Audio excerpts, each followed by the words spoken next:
Fire World Series SEA 2025 Fall Battle Royale Mode. This season, it's all about strategy, adaptation, and domination. Let's break it down. Tournament rules. Each player must equip a unique active skill. No duplicates allowed. And the map pool, 6 battlegrounds in the knockout stage. Teams battle across 6 matches, each on a different map, randomly selected from the pool, with no repeats. But in the grand finals, it's a whole new level. Up to 10 games will be played for games 1 to 6. Maps are randomly chosen. No repeats. From game 7 onward, the map pool resets and is randomly reshuffled again. What's at stake? A total prize pool of $300,000. Champion, $100,000. Second place, $40,000. Third and fourth, $20,000 each. Final MVP, $4,000. And every day, Team of the Day earns $250. The journey begins August 15th. The knockout stage runs for 6 weeks. Week 1 to 2, 18 teams, 3 groups, 12 matches each. Each day, matches are played between 2 groups, A versus B, B versus C, A versus C. After 36 total matches, teams are ranked 1 to 18. Week 3 to 5, the first place qualifier. Starting August 30th, top 12 teams battle it out. The winner of each day secures a grand final slot. And gradually, 13th to 17th ranked teams join the fray. That's 6 teams qualify. Week 6, last chance qualifier. 2-day matches on September 20th to 21st. 11 remaining teams and the 18th ranked team face off. Only 6 will survive. That gives us 12 teams for the ultimate showdown. Grand final, October 5th. Welcome to Champion Rush Mode. The rules? Get to 80 points first. Then, secure a booyah to take the crown. If no team gets a booyah after entering Champion Rush, the highest total points wins. The point system is simple. First place, 12 points. Second, 9.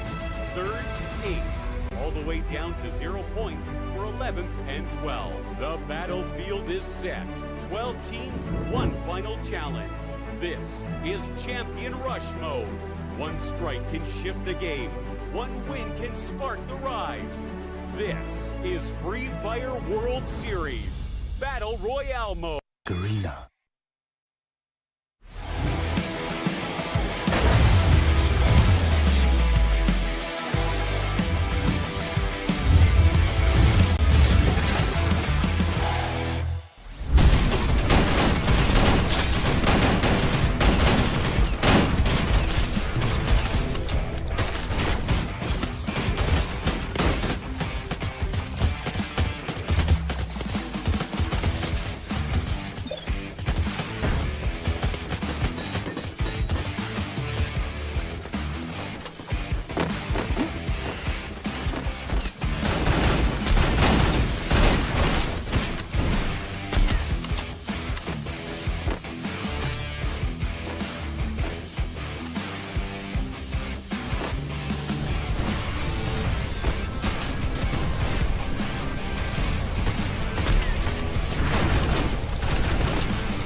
Get ready for intense close quarters combat. This is the Free Fire World Series SEA 2025 Fall Clash Squad Mode. A total prize pool of $100,000 is on the line. The champion takes home $30,000, with $15,000 for second, $10,000 each for third and fourth, and $3,000 for the final MVP. Map pool, best of 3, Bermuda, Kalahari, Nextera. Best of 5, at Purgatory and Solera to the fight. Ban pick system. A random draw decides which team bans and picks first. Ban phase. One team bans one active skill, then the other team does the same. Pick phase. First team picks one skill. Opponent picks 2. First team picks 2 more. Opponent picks 2. First team picks the final skill. Note that each player must use a different active skill.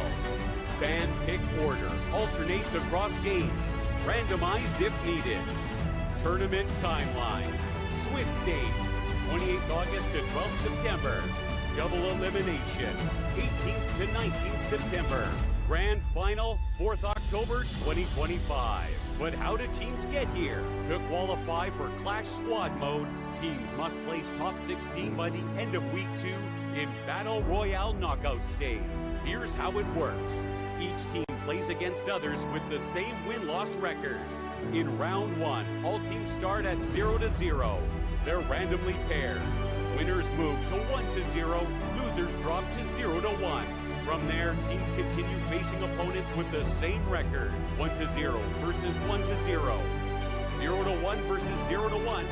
2-0 versus 2-0, and so on. To advance, a team must get 3 wins before they lose 3 times. Lose 3 matches, you're eliminated from the Clash Squad mode. Matches continue round by round until exactly 8 teams reach 3 wins. Those 8 teams move on to the double elimination round. Double elimination format. Every team starts in the upper bracket. Lose once, drop to lower bracket. Lose twice, you're out. Through 3 intense rounds, winners rise, losers fall, until one team punches their ticket to the grand final. The other finalists will emerge from the semi-final bracket, and then it's all on the line. The last showdown decides the Clash Squad champion of Free Fire World Series SEA 2025 Fall. This is where every skill, every pick, every round matters. Where legends aren't born, they're built under pressure. In this format, any team can strike, any team can rise. Garena.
First Blood.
ดูเกมมันไม่เป็นเหรอวะคะแนนเท่ากันก็ต้องวัดดูยากใช่ไหม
Get ready for the next evolution of battle.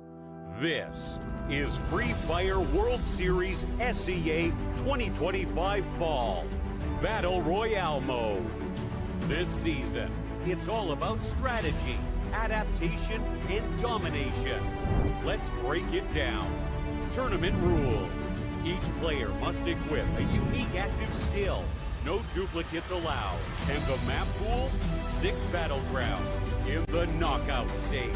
Teams battle across 6 matches, each on a different map, randomly selected from the pool, with no repeats. But in the grand finals, it's a whole new level. Up to 10 games will be played for games 1 to 6. Maps are randomly chosen. No repeats. From game 7 onward, the map pool resets and is randomly reshuffled again. What's at stake? A total prize pool of $300,000. Champion, $100,000. Second place, $40,000. Third and fourth, $20,000 each. Final MVP, $4,000. And every day, Team of the Day earns $250. The journey begins August 15th. The knockout stage runs for 6 weeks. Week 1 to 2, 18 teams, 3 groups, 12 matches each. Each day, matches are played between 2 groups, A versus B, B versus C, A versus C. After 36 total matches, teams are ranked 1 to 18. Week 3 to 5, the first place qualifier. Starting August 30th, top 12 teams battle it out. The winner of each day secures a grand final slot. And gradually, 13th to 17th ranked teams join the fray. That's 6 teams qualify.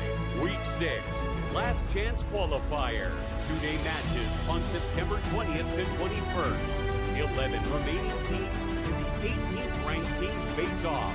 Only 6 will survive. That gives us 12 teams for the ultimate showdown. Grand final, October 5th. Welcome to Champion Rush Mode. The rules? Get to 80 points first. Then, secure a booyah to take the crown. If no team gets a booyah after entering Champion Rush, the highest total points wins. The point system is simple. First place, 12 points. Second, 9. Third, 8. All the way down to 0 points for 11th and 12. The battlefield is set. 12 teams, 1 final challenge. This is Champion Rush Mode. 1 strike can shift the game.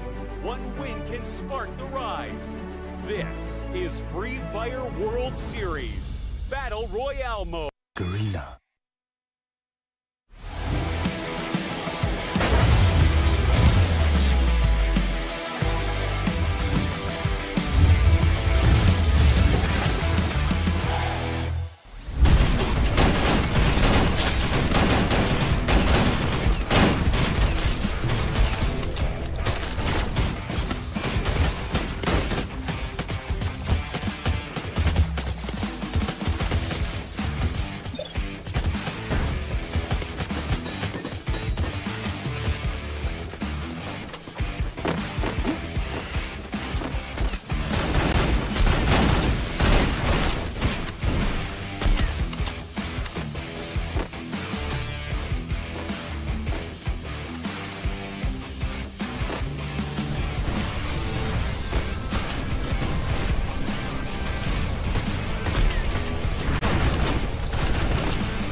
What is up, survivors, and welcome to week 5, day 1 of the Free Fire Battle Royale knockout stage here for the Free Fire World Series Southeast Asia 2025 full edition. As Stanley and Husky, your casters for today, and as always, we are still chasing our teams to qualify to the next stage. But as always, very exciting matches lined up today because the teams have had another week to prep for their upcoming games. And I think the question we all have is, are we going to be seeing our usual faces go on through, or are we going to be surprised with a couple of underdogs? But Husky, how are you doing today? How are you feeling? And how excited are you for today's matches? First of all, from my voice, you can hear that I'm actually very excited. It's been a very eventful few weeks. So many different, Free Fire games have been happening. Me and Mirko had a blast in Clash Squad as well.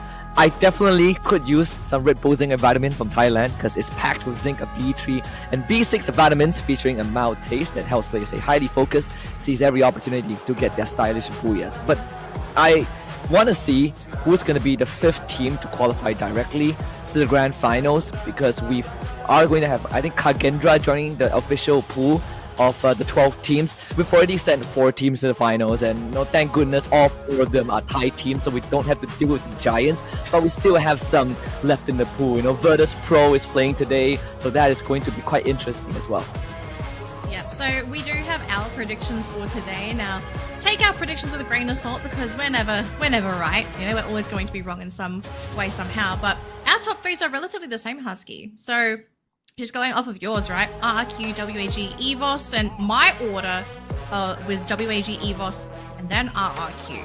I'm pretty sure our predictions, we have the same theory behind them. Best teams, most consistent at this point of time now, knowing all of the other top dogs have already qualified.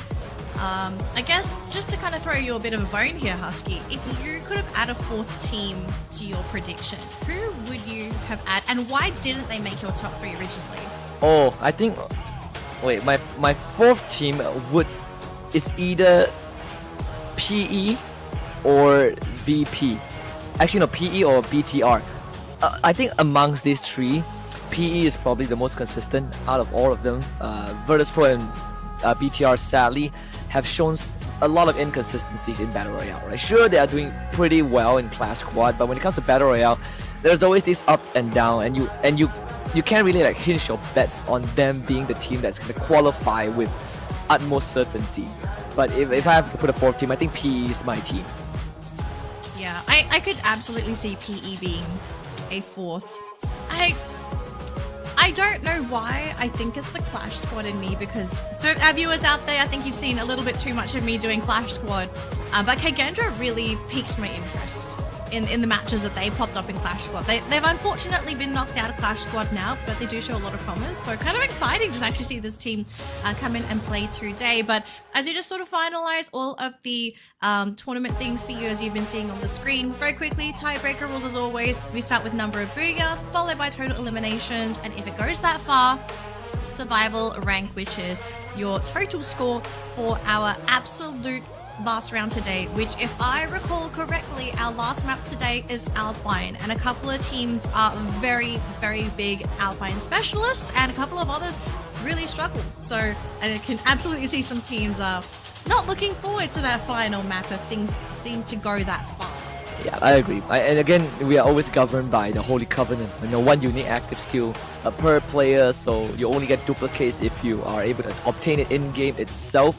But I think it's important to remind our viewers that because this is phase 2 of the knockout stage, which means that every single day a team qualifies to playoffs, and then the next day get a team to join the 12-team pool from the phase 1 overall ranking. That's why we have Kagendra who finished 16 in phase 1 to join us, because we already have sent 4 teams to the playoffs, right? BRU, Falcons, AGAL, and I believe the last one is Twisted Minds. And that's why Kagendra is in. So a lot of people power ranking, when they look at the team list and they look at the predictions, they might doubt some of the teams. Are these teams really good enough to qualify? I say within this pool, 100% WAG, they were placed 4th by the end of phase 1, but they didn't qualify just yet. But if you look at the teams that have qualified ahead of them, and the fact that they are 4th in phase 1, there's a high chance we see WAG be the 5th team. Yeah, I'm honestly looking at WAG. They are my top pick for today. Especially for people that actually follow WAG as well. They are a really formidable team. They do fall short at times with consistency compared to some of the other top teams that are a lot more polished. WAG, they have rounds where they shine, and they shine like a diamond, but then they have other rounds where you kind of think, wait, is this the same team that I just watched in that previous round? What really happened? So yeah, to everyone that is watching the broadcast, let's give everyone competing today a fair chance because they haven't made it this far. And yes, some teams have basically played 5 weeks of Free Fire and they still haven't qualified, but doesn't really matter because everyone's back to square zero, ground zero, and you basically start from scratch again with who is currently playing in today's lineup. So whoever maybe finished last, second last, third last in our last week's matches, they might grab the booyah, they might grab the first place today, and they'll qualify. They're ready to prove some people wrong. Yep, especially. Yeah, sorry. I mean, especially in phase 2, right, where every single team has a chance. Like there's a universe where Todak is going to qualify today, and who knows. Like we look at Clash Squad, it's not 100% indicative of how good the players are in Battle Royale, but some of these teams have actually surprised us. Like for example, Toda almost took out BTR in Clash Squad. They lost 1-2, but it was one of the closest series we had. And then BTR ran the gauntlet to qualify for Clash Squad playoffs. So all these factors put together does give you a bit of an insight on how these teams are going to react when they are put in a full 4v4 situations, which happens pretty often mid to late circle. Yeah. I'm kind of interested to see Kagendra. Now, I keep mentioning this team, but as you said, Husky, right, this is their first play day for the Battle Royale stage.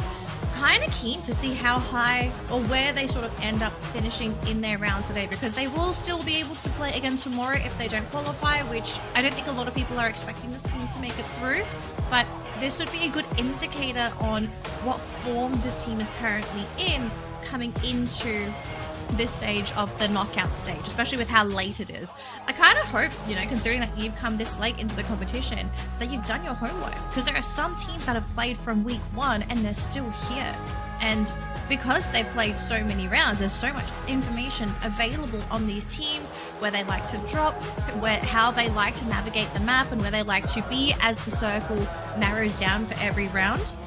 So yeah, for everyone that is sort of coming into the knockout stage new, maybe this is their first or second week, if you do your homework, there's a lot of data out there that you should be using to your advantage.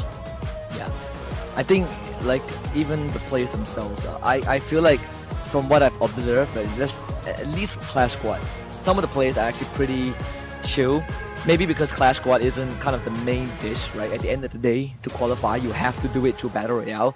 But I think the mentality is very, very important. And we've seen that we've seen some teams when they're under pressure, you just see them collapse very, very quickly. But some teams, they are able to walk it off, they're able to laugh it off and pass it up as, okay, we kind of got outclassed here, but it's not the end of the world. And I think that starts to become more and more important in this week, because we only have 2 more direct slot to playoffs. After that, you come in next weekend, you're playing last chance qualifiers. You are the bottom 12 teams, and you have 2-3 days to fight for the last 6 slots, and that's going to be even more pressure. So I think the earlier you get through, the better it is.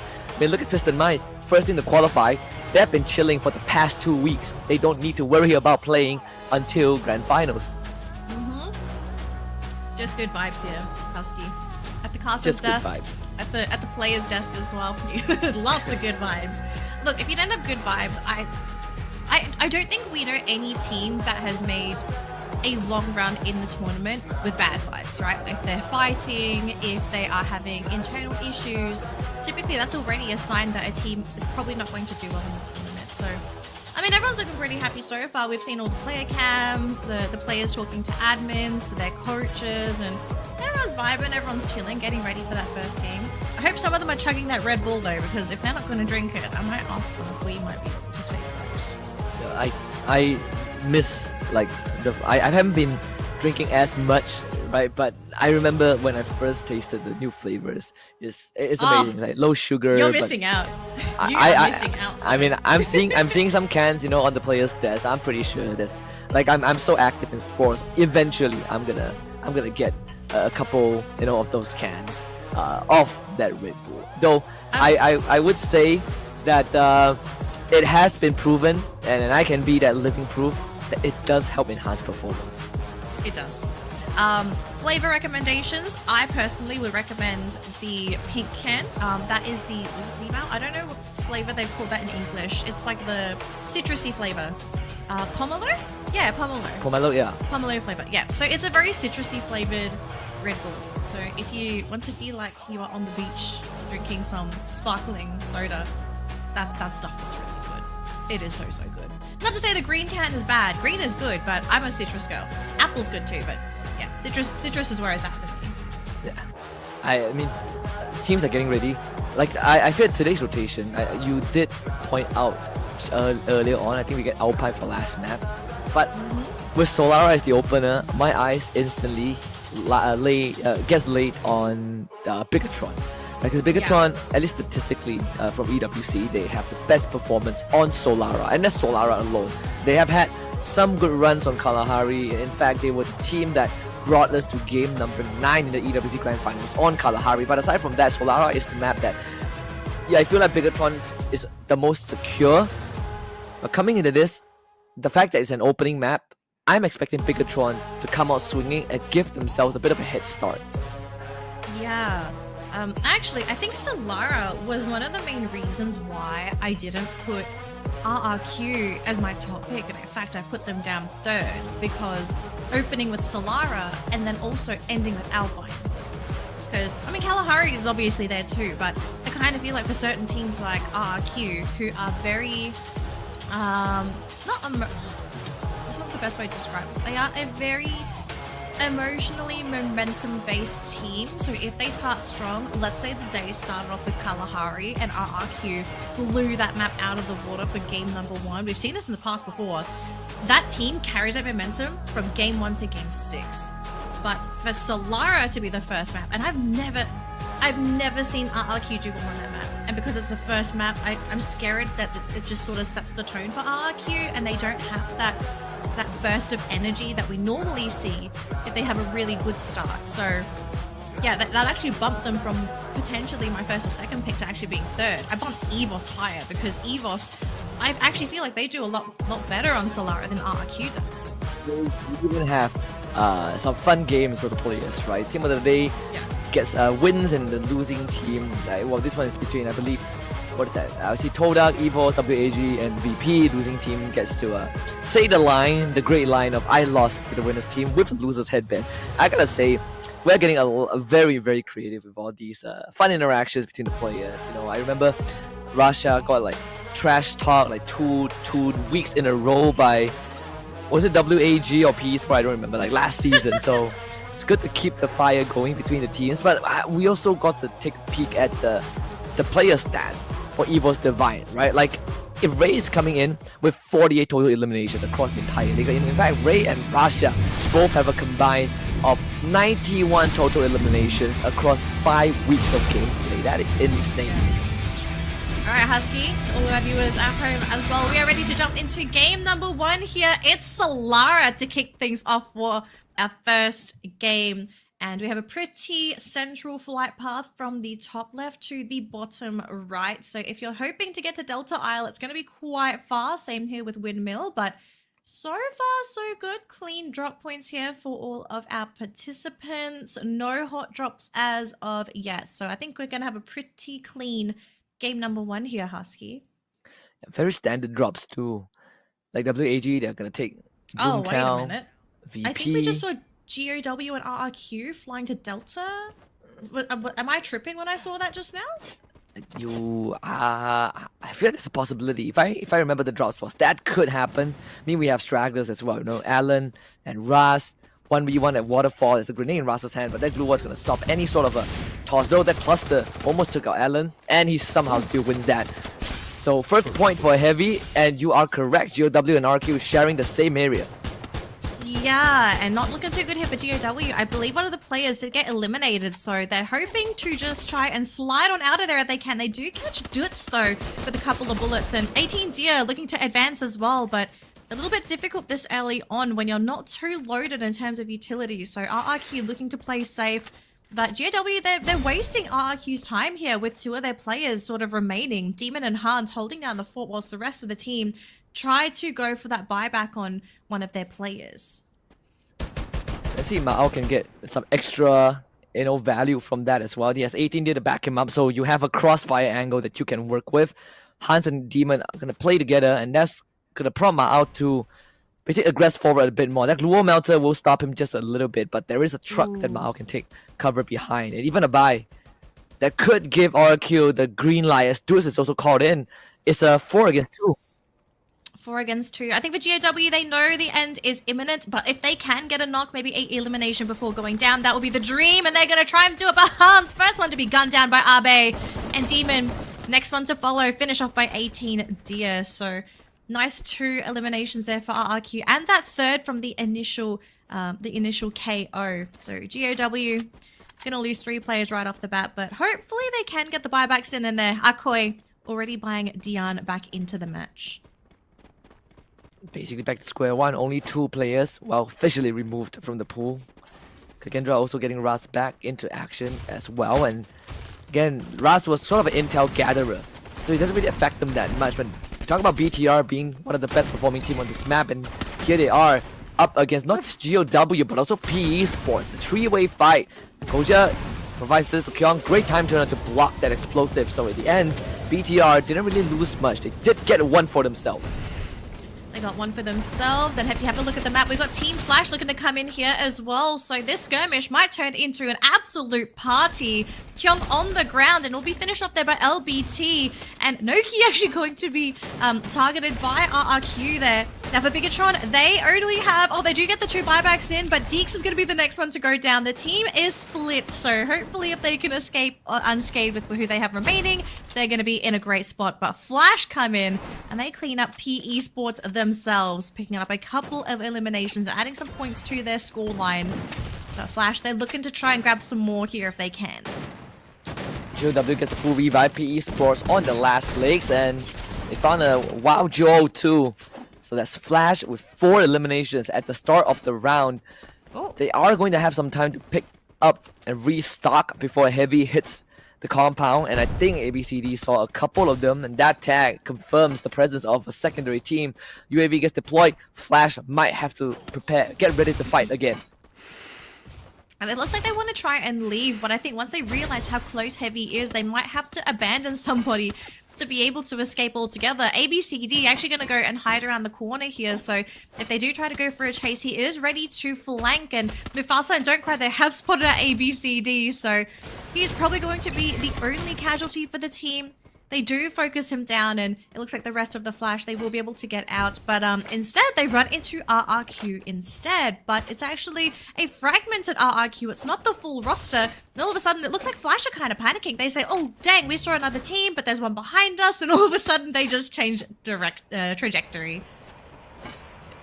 They got away just in time before RQ sniped a couple of them. GOW, another revival spree. WAG now finally shows up on the radar, a team that we have given a lot of credits to. Just saw the departure of a couple of heavy members. That's gonna be number 3, Kabi, also jumping away. So WAG takes a couple of pot shots, doesn't really get any takedown, but at least they know that the area in front of them pretty much looted, but they're safe to rotate. Ooh, aim god. Gonna be okay there. Trap's throwing a couple of shots for Todak, but unfortunately, that might have just triggered a potential fight for Todak, who are now hiding within this compound. They have gone for a bit of a split, a 2-2 split in 2 separate compounds, and EVOS are looking to collapse. Ray right next to Videl, but Fi's gonna be caught by Adam from Onyx. So Todak all of a sudden gonna be jumped on here by Onyx, who fly in as well. All of a sudden, Todak and EVOS, they thought it was just gonna be a 2 versus 2, but it's gonna be way more than that. Heavy, in the meantime, they're going for another fight themselves, catching out one of the Flash players. And that's going to be the Zom on the ground and eliminated, followed by ABCD by Ma'al, who gets the snipe in. The Vietnamese teams are coincidentally running into one another. Zakabi with the 5th knockdown. And that's going to be Don't Cry with the finisher. Takes the grind rails. Now finds number 6. PE Sports looking to disengage. Nolan does have to shield the glue wall to help him up a little bit. So he gets away. Don't Cry still trying. But Nolan escapes. Heavy settles 4-5. Kagendra on the horizon.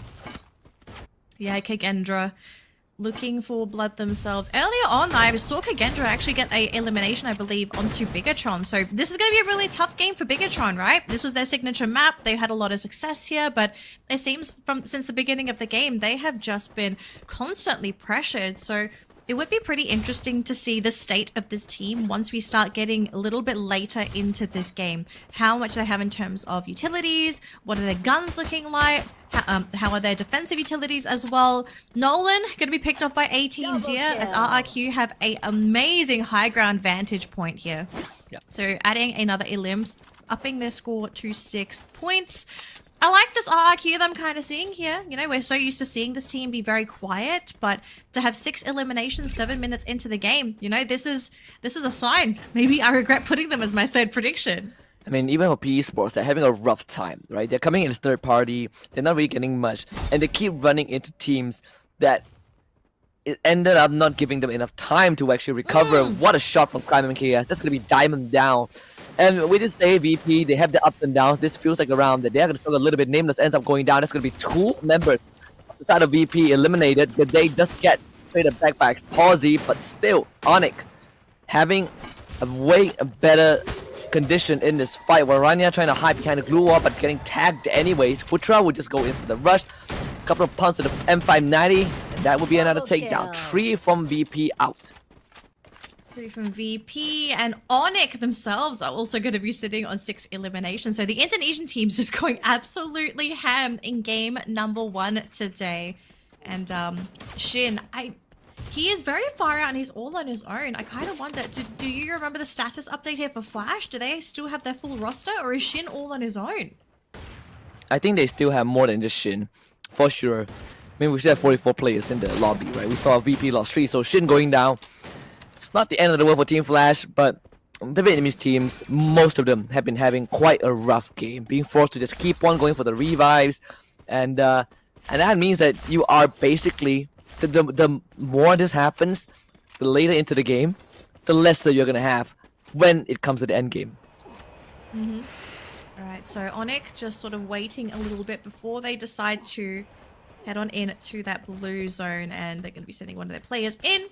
Switching over to Heavy, who is within the circle at the moment at the 9-minute mark. So far it's looking pretty clear. We do see Flash just flash across the screen there, and WAG is also within sight, it seems. So some of these teams very aware of their neighbors, and EVOS, I mean, the Wolves versus the Tigers. Do we know who typically wins this matchup? It might be the Tigers with the bigger claws. Well, you say that. It's thankfully, I want to say an even trade, but that's explosive by just making it impossible. Ray was somehow able to get a snipe from on the roof, though he is going to be a potential saver for the team. We did say that he has the highest amount of eliminations, followed by Rasha, and guess who is still up? Is Rasha and Ray, Wonder Kid and his big brother. They have the blue zone coming in, so they can just force GOW into the open, but sadly, they just got separated. GOW double up, and Ray, can he fast hand and get a revive? Yes, just in the nick of time before he goes down. So GOW gets a couple of points, but Evo's still in it. EVOS are still in it, but they are heavily crippled. Big victory there for GOW to knock out, basically almost knock out one of the largest teams in the competition. Diamond, though, going to be clipped by Joel. At least his teammate's going to be there to pick him up, but gotta be very careful around Joel. We know how deadly he can be, especially in those long-range skirmishes. But VP not looking too bad this game. Only 2 eliminations, so they've been playing a little bit more passively, more reactively, as Diamond will be knocked down again by that blue zone. And switching over to Kagendra, our new team coming in today with 3 eliminations to their name. Not doing too bad, actually. Yeah, actually not too shabby. I mean, Onyx, last time we saw them, they were winning a fight against VP. And now they take on PE Sports. Theoretically, they should have the upper hand because VP, because the PE have been spending a lot of time going for revives. So you're constantly resetting in terms of your loot, in terms of your rotation. You're forced to take breaks in between. They know they get knocked down by an ability, so that's gonna level the playing field a little bit. Putra now goes to the offense. Great 180 with the M590, and I think that is just more than enough for Onyx to take control of this fight. Either VP runs away, somehow still gets the revive going. But for Onyx, I think you can disengage, right? You settle for the small wins, you disengage, play for the circle. Yeah, play that first circle. They've got 9 eliminations on them too, so really, really great opening round here for Onyx. And if they can, they would like to find more, but the problem is they're going to be coming up from a very open beach. They'll have to try and use that very steep hillside as their cover until they can find some kind of an unoccupied piece of land would be ideal. But they can hide there for now because most people wouldn't really assume that there's anyone hiding in such an open space. Speaking of open space, a lot of teams currently occupying Windmill at the moment. Lots of natural cover, lots of compounds to work with.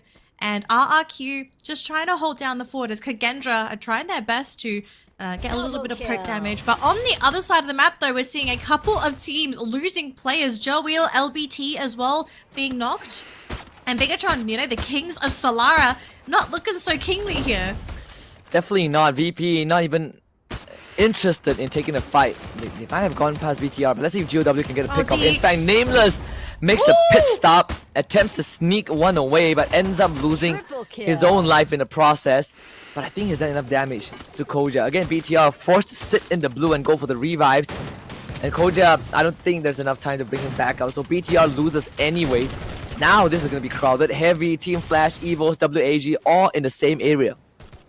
Yeah, so it's going to be Heavy going up against Flash here. Just one of these teams wanting to open up a little bit more space onto the map themselves. The grenade, thankfully, will bounce off of that glue wall. VP, though, will be eliminated in the meantime. ABC, they're opening things up for their team.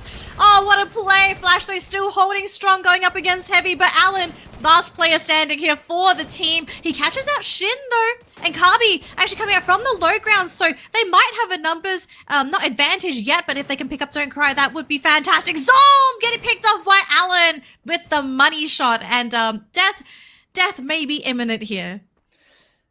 Well, somehow, Heavy is the one that comes out on top. They lost Mufasa. The majority of them are still there. The Homer activated again. So Kabi, very, very comfortable on the hunt. Death, like you said, it's gonna have Death delivered straight to his door. And that's gonna be Team Flash out. 10th spot, Kagendra up against RRQ. Todak is eliminated off screen as well. 9 more teams remain. 8 more teams remain. And we only have such a small circle to work with. Now, Onyx takes on WAG and Onyx gets the first drop. This circle is an absolute mess as well. But WAG, they're going to try and stop GOW from going up that hillside because there is no cover. There are no trees. There is a boulder nearby, but it's a little bit too far for GOW, and players are getting picked off one by one by one. Hans is next to follow, and that's going to be it. GOW cleaned up and not able to go up onto the high ground. Kagendra going up against RRQ. We still have Raz and CT7 going up against Dutz. Abe is right next to him. Oh, but the back snipe from Don't Cry. Oh, RRQ, they are out after a crazy early game. Same as PE Sports. Heavy in a prime position to potentially walk away with the Booyah.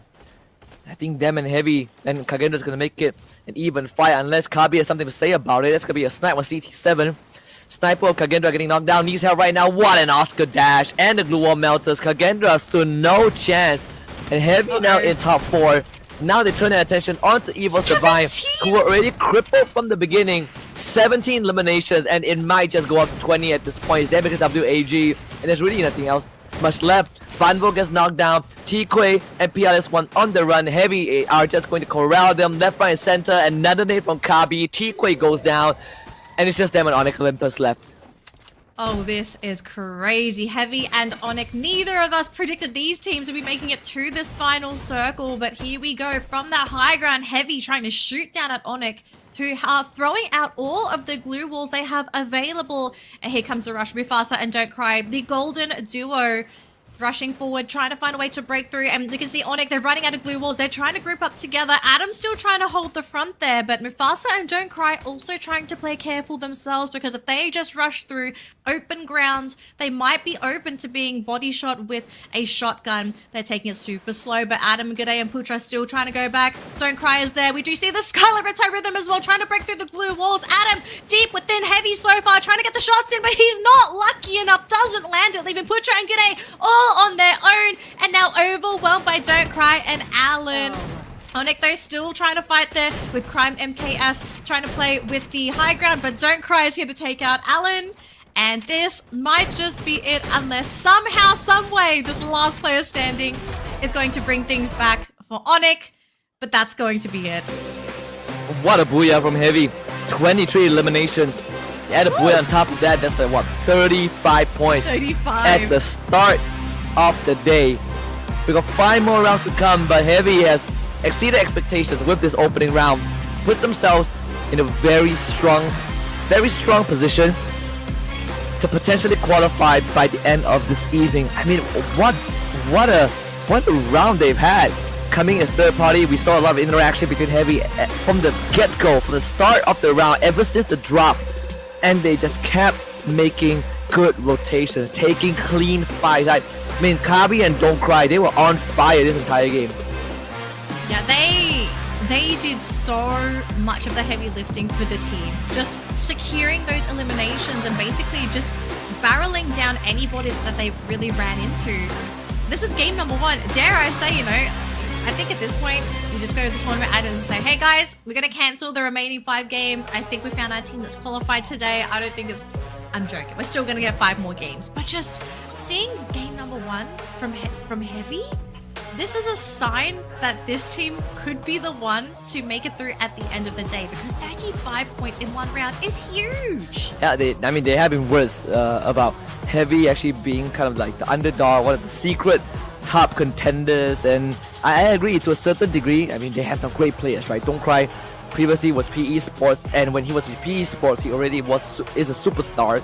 So him joining Heavy definitely elevated the gameplay of the team. We even have Alan on the squad as well, who was previously with WAG, but we need to see more, right? There have been so many situations where a team gets in a monstrous round and then they dip next round. PE Sports is a very good example during the first 3 weeks of knockout stage. So unless Heavy can keep it consistent, there's going to be a chance for every other team to catch up. Yeah, so game number 1, Heavy take the crown. Heavy is the crown. I'm kind of thinking, you know, moving into round number 2, our teams maybe going to have to consider, okay, Heavy's taken Solara, and Solara is still arguably one of the toughest maps to play. A lot of teams still haven't quite gotten their footing around playing Solara. Maybe, just maybe, Heavy's been kind of hiding strats and they've finally figured out their rhythm on the map.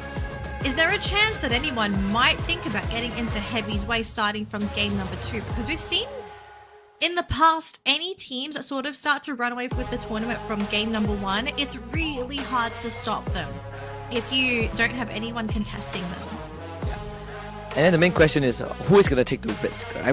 There are teams that have taken risks before. We've seen plenty of hot drops, and usually it's a risk that I think the closer you are to the finishing line, the harder it is to take. I mean, even Evil's Divine did it against Core Memory, now Twisted Minds, and that was like what, round 10 of final round VWC finals, and they almost got wiped out, right? They almost, like, those risks almost costed them the championship.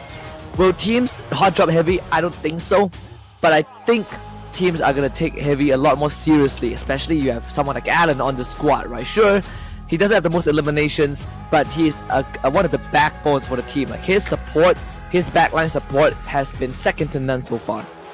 Yeah, it's not always about eliminations, folks. Sometimes just being the one to get everyone's health bar low enough for somebody to come in and finish it off, that's already a great start for the team. And you can already tell, right? Don't Cry, Kabi definitely took advantage of all the openings set up by Alan. So really great start here for Heavy. Very excited to see if they can keep things going moving from game 2 onwards, because this is only game 1, folks. We've still got 5 more matches to go, and even though a team can rocket themselves into first place with a massive game 1 lead, we've seen in the past as well that teams, we kind of don't know what happens. Sometimes they'll run out of gas, sometimes they'll just make a couple of mistakes, and then they've nullified the lead that they've created during the early game. So let's hope at this point, if you are a Heavy fan, that they're able to keep things going, because they look great, and I hope they continue to look great.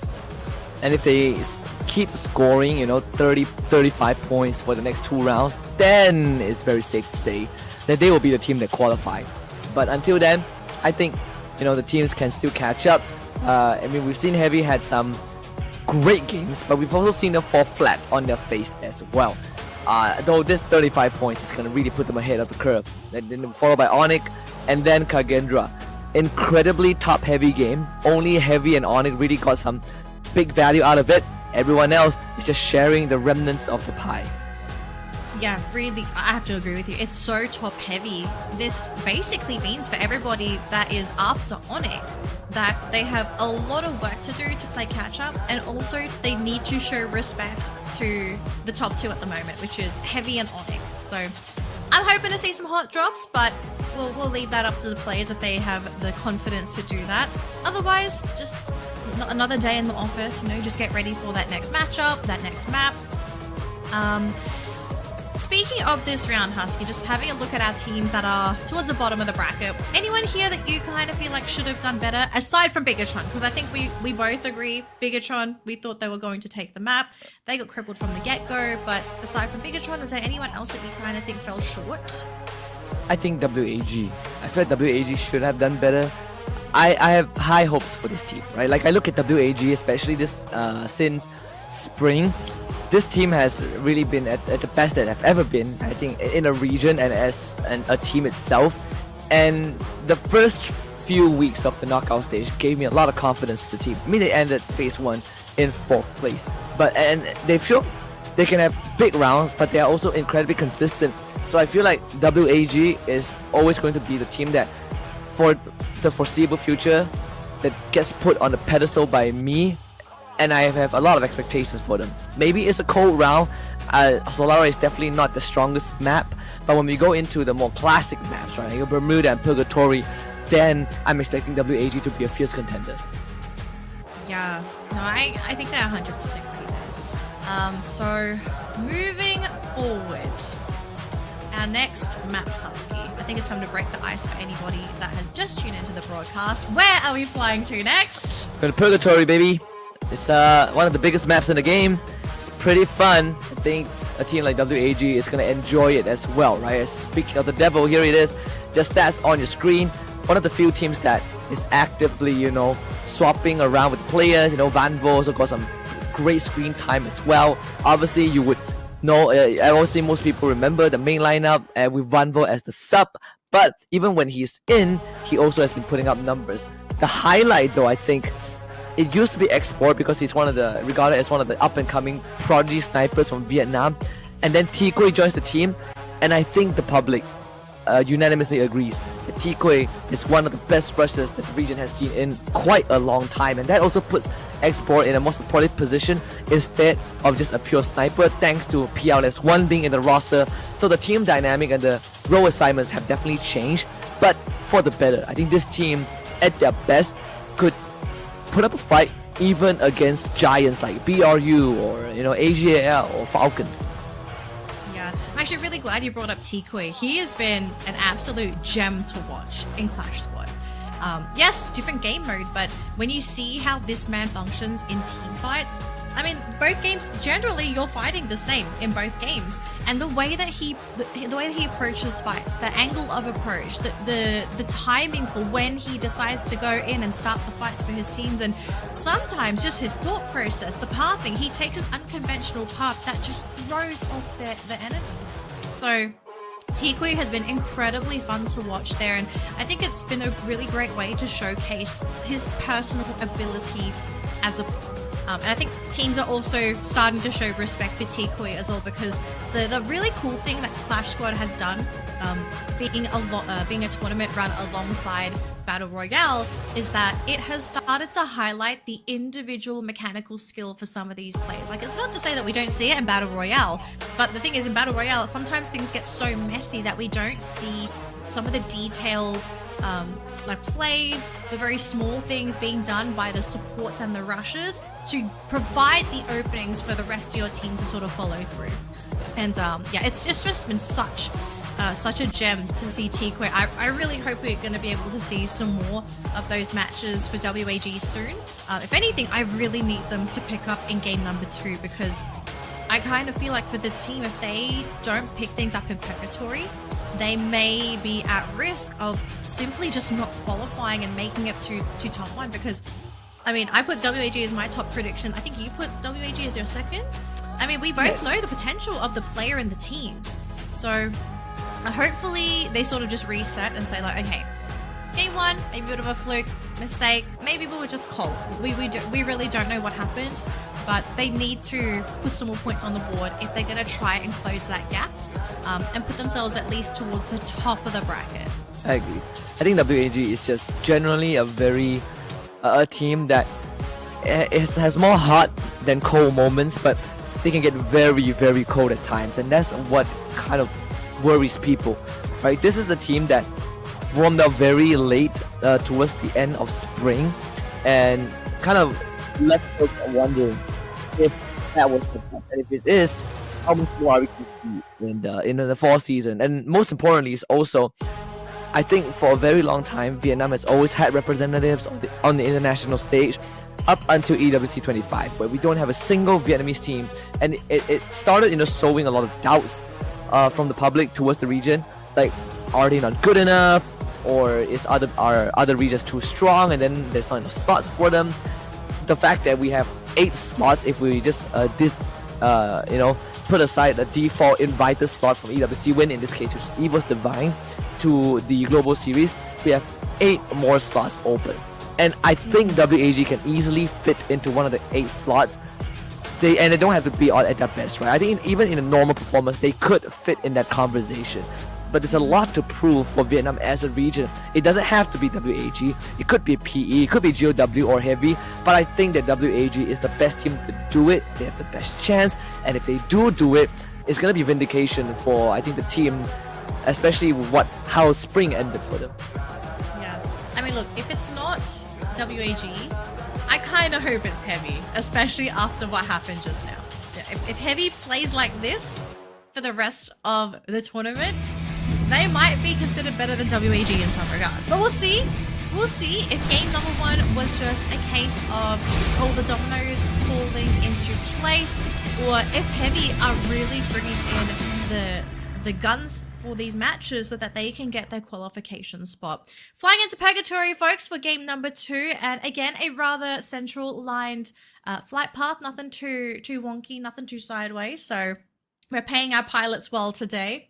And so far, we're not seeing anything too crazy, but if we do see a hot drop, we will be going straight to that. But yeah, so far, nothing unconventional here, Husky. Yep. BTR still going for around, Ski Lodge and Forge. The fact that Team Flash is a Ski Lodge, we might see an early fight between BTR and Flash. Because BTR loves to go Ski Lodge.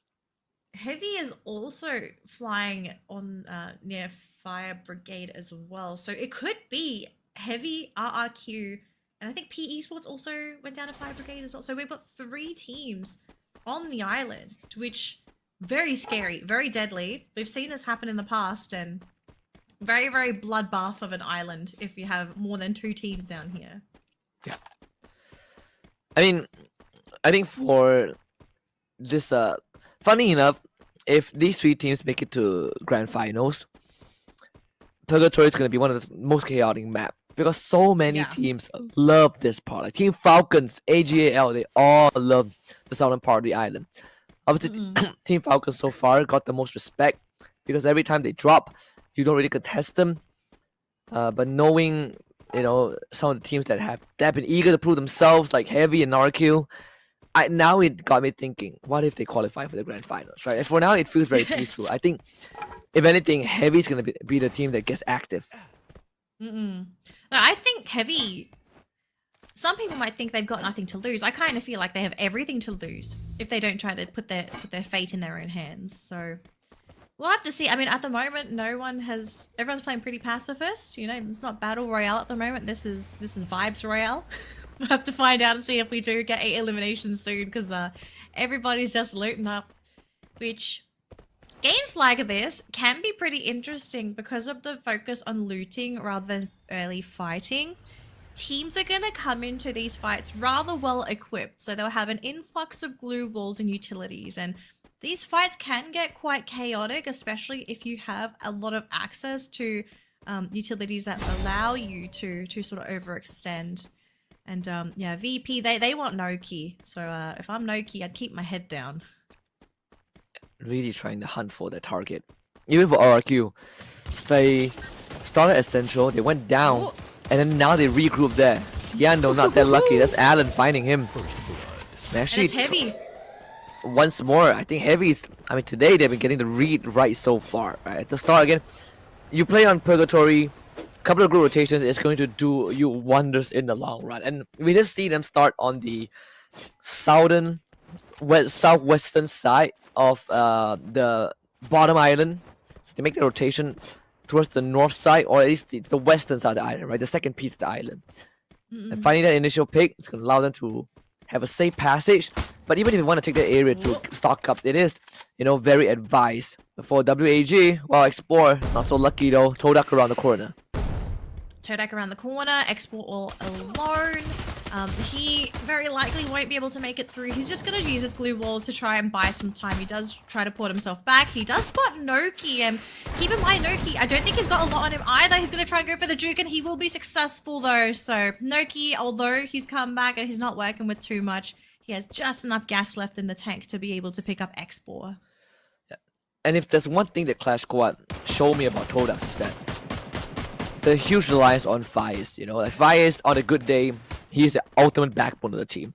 And I think a lot of the responsibility lies on his shoulders, and we need the rest of Todak to step up, right? And Noki, when Noki is on fire, he is tearing everyone apart. So far, that seems to be a good start, a great morale boost. The fact that they were able to pick off X-Bor. WAG still fighting though against Todak. T-Kui gets brought into the conversation. PLS1 traded out, but T-Kui around the corner. That's going to be 2 down because of T-Kui. And T-Kui, he is looking for more, just going to go for the juice. Van, please one, going to be providing that support fire, and they catch traps and Noki, so it's just Fives, the backbone, and he's been cut down. Todak, unfortunately, going to be ending in 12th place for our second game. Very unlucky for the team, as they did run into one of our front runners in the tournament. Yep. A bit battered and bruised, but nothing they can't fix. We just say, T-Kui is one of the men to watch, the up-and-coming rushers of Vietnam. And he proved it once again. Almost 1v3 performance from this young man. And Todak, once more, a lot of reliance on fires. The front just cannot hold their own. Like, Trash was losing 1v1. Vidal was getting sniped. Noki just could not hold his ground. And Faiz left to pick up the pieces. And in the end, against WAG, with someone like T-Kui that opens up the way, that paves the way for the rest of his team to come in and get follow-ups, it is very hard for Todak to hold up against them. Yeah.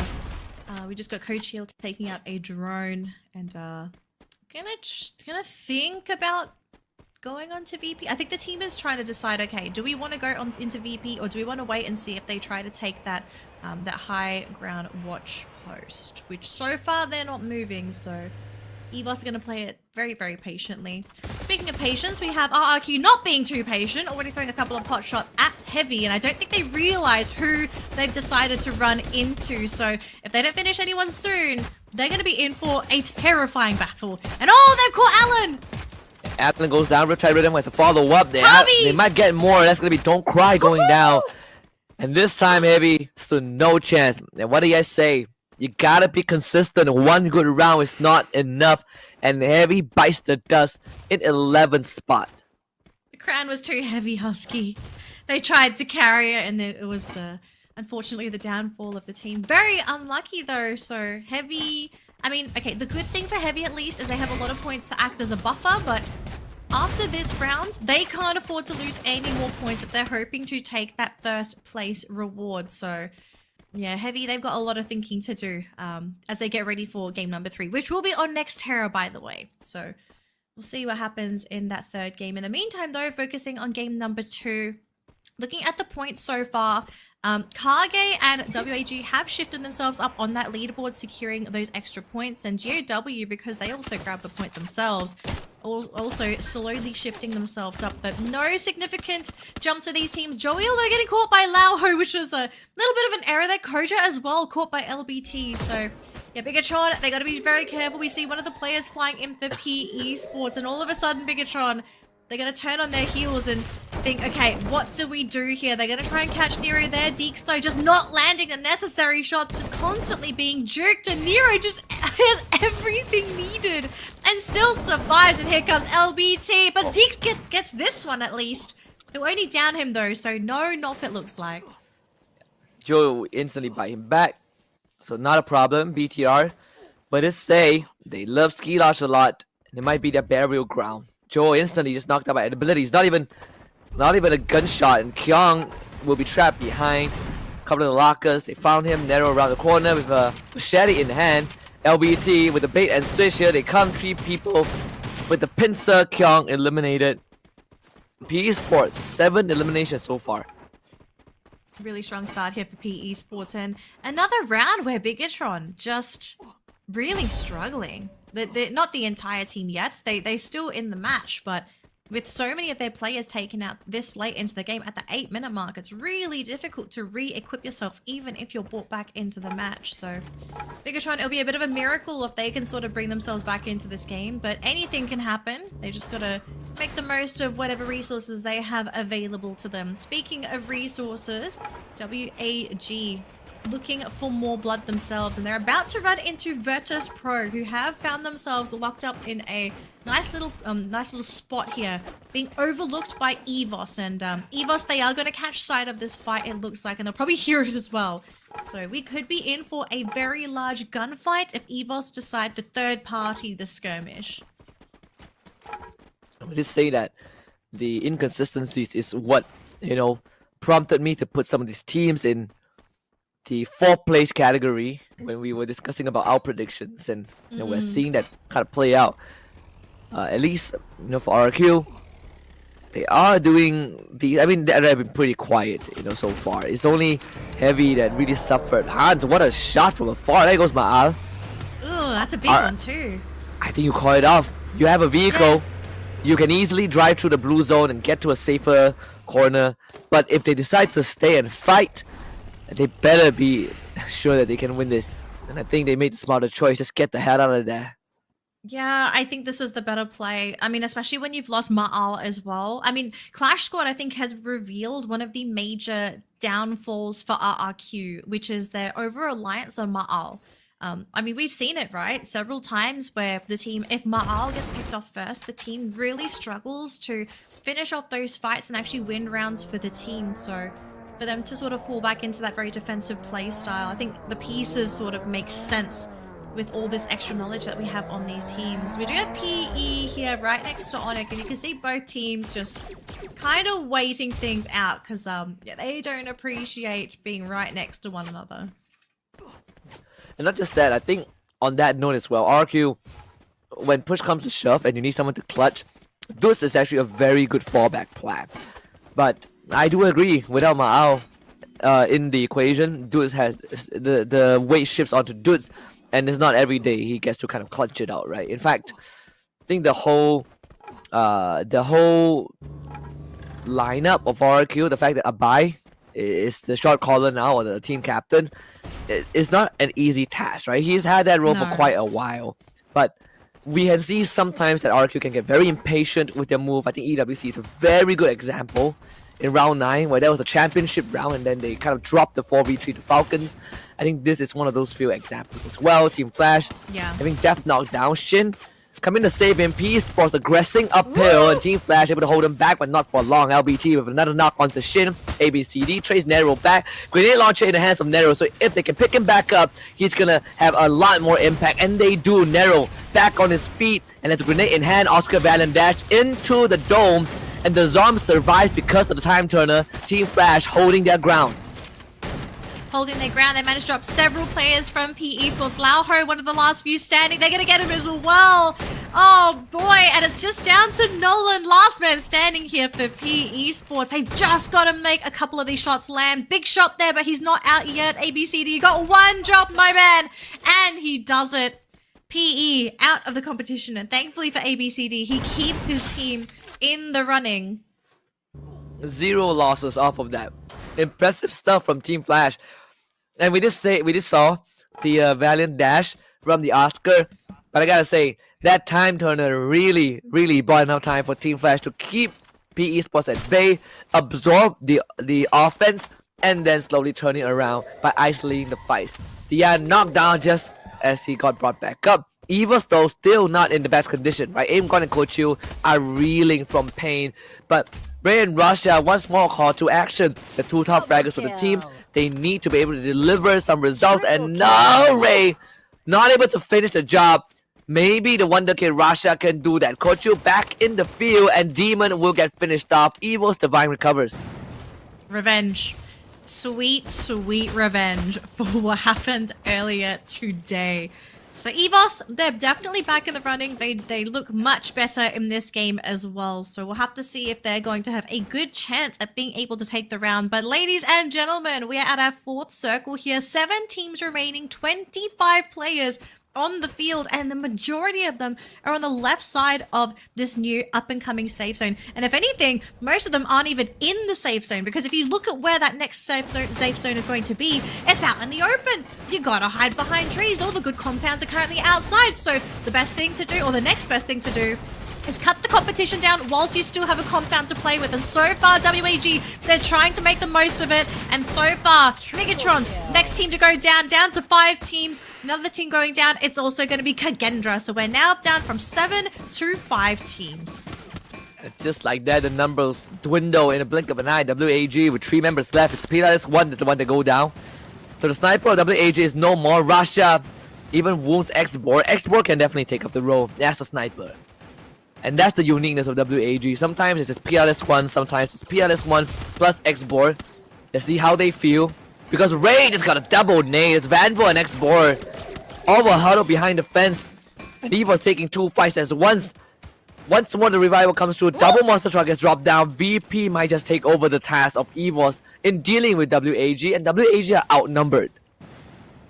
Yeah, they are outnumbered. They're trying to delay this. They're kind of hoping that they might be able to clip VP before they can even reach them. This blue zone hurts as well. So X-Bor super low is going to be going down to that blue zone, and that's going to be it.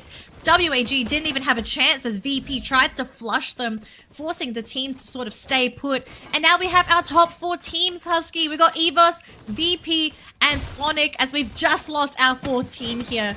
And have a look at this. No one's in the safe zone because what kind of cover is there? There ain't any. And Russia now gets to go to work as well. Crime MKS getting taken down. EVOS and VP sounds to be the most possible final fight. EVOS Ray did finally get wounded. VP now in control of the situation. Ray gets brought back up into the heel. Kochu taking the front. Riptide Rhythm. A big one from EVOS. And Russia opens up the battlefield. Connects with 2. Is good on the shots. And EVOS now in the prime position to finish off VP. And that's exactly what they will do. And sadly for Onyx Olympus, Adam really cannot do too much. There's no Eve in the story. Only Despair takes Ray down. Finds an extra point for himself. But the rest of EVOS are coming through. The walls break, and EVOS Divine gets their booyah. Nice, sweet revenge for EVOS, especially after such a rough round number 1 on Solaris. So EVOS take game number 2 in a pretty convincing fashion, especially after such a wonky fight in the early game up against GOW. I think, if I'm not mistaken, Husky, in the original fight against GOW, I think they almost lost the whole roster. One player was able to slip away, but they sort of had to go back to square one and re-loot. And thankfully, I think they had that clear mid-game where they weren't pressured so much. And you know, because they were left alone, they were able to lick their wounds and come back and secure the booyah for game 2. And that's the EVOS that we talked about, right? And I'm not going to discredit them for what they've achieved, but it's fair to say that for EVOS Divine, ever since they won WC, I think expectations have gone up, right? People were looking at EVOS Divine and thinking if they can make that run, because Falcons, they won 24, but they were not able to make that team run, that quote-unquote golden road for them. For EVOS Divine, they had a Wonder Kid, Russia, a 3-year contract signed when he was 13. His first debut within 6 months wins one of the biggest tournaments for Free Fire. And then they come into fall season and people are starting to say, yeah, EVOS kind of fell off a little bit. They're not as good. And I can agree to a certain extent, but it's also moments like these where you kind of realize that EVOS, they still got it, but it's the other team that gets better. And I want to see EVOS stay consistent and be that team to qualify to the grand finals and not through last year's qualifiers. it would be quite concerning, I think, for EVOS to go through last chance qualifiers. And look, I mean, they've taken game number 2, so they're clearly on the road to potentially taking that qualifier spot today. But I mean, this is the story for everybody competing today, Husky. Even though they've won this round, it's only the beginning of the day. We've only played 2 games so far. We've still got 4 more to go. Do they have the consistency to maintain their high scores for the next 4 games? Because as much as we both love EVOS, they also have some downsides. And one of those downsides can be this team can perform, and at the same time, sometimes this team can also peter out as well. If they can sort of find that wind under their wings and keep themselves afloat without having 1 or 2 rounds where they completely bomb out, they can definitely take the spot today. 100%. I think even like a team like PE Sports, right? Again, we talk about putting them 4th on the prediction list. It's also, as much as I say that between them and VP, I prefer them, but at the end of the day, there's still the same issues of not being consistent. Ray deserves his flowers, right? He really did a lot of work on the front line, 3 eliminations, 6 knockdowns, MVP of the game, with the coda to give info for the team too. Provide info to create the openings so that they're able to sort of follow through and secure all of those eliminations. I think one thing I would like to see more from EVOS, but I understand if they can't or they don't want to do it yet, is for them to really kick it up a notch, like really look for those early skirmishes. Maybe they tried to do it for this game, but they ran into DOW and things just sort of, fell sideways. Maybe after this match, this team slows down, not really sure what they want to do. But I think EVOS, if there's a team where if I want them to kick it up a notch in terms of aggression, EVOS can do it. They gotta figure out a way to make sure they can consistently win all of their fights. Because, as much as I do like seeing some of the teams try and play for those later rounds, trying to get placement points, we've seen time and time again, elimination points in a lot of cases trump placement points. So if they can figure out a way to play aggressive successfully, then I think that's the ticket for EVOS to taking 1st place today. Not only that, I think EVOS is one of the few teams that have been put under immense pressure before, right? Like this team, they have had situations where back-to-back rounds, they have the worst possible start you could imagine, or they have some mid-game blunder, but it's also a team that through all the adversity kept on bouncing back, and that's sort of how they won EWC, because starting from round 5 they already unlocked Champion Rush, but it took them 5 extra rounds to win the to lift the trophy, because they were just put in unfavorable situations where it would have broken you mentally or would just make you question if you are making the right move. But not EVOS, right? They keep on bouncing back, and that's the quality that I think separates EVOS from a lot of the teams in the league, where you can find a way to recover from an unfavorable situation. And I think this round is a decent example of that. They didn't exactly have the best early to mid game, but they sure as heck are able to hang on till when all the chips are down, and then they strike. Yeah.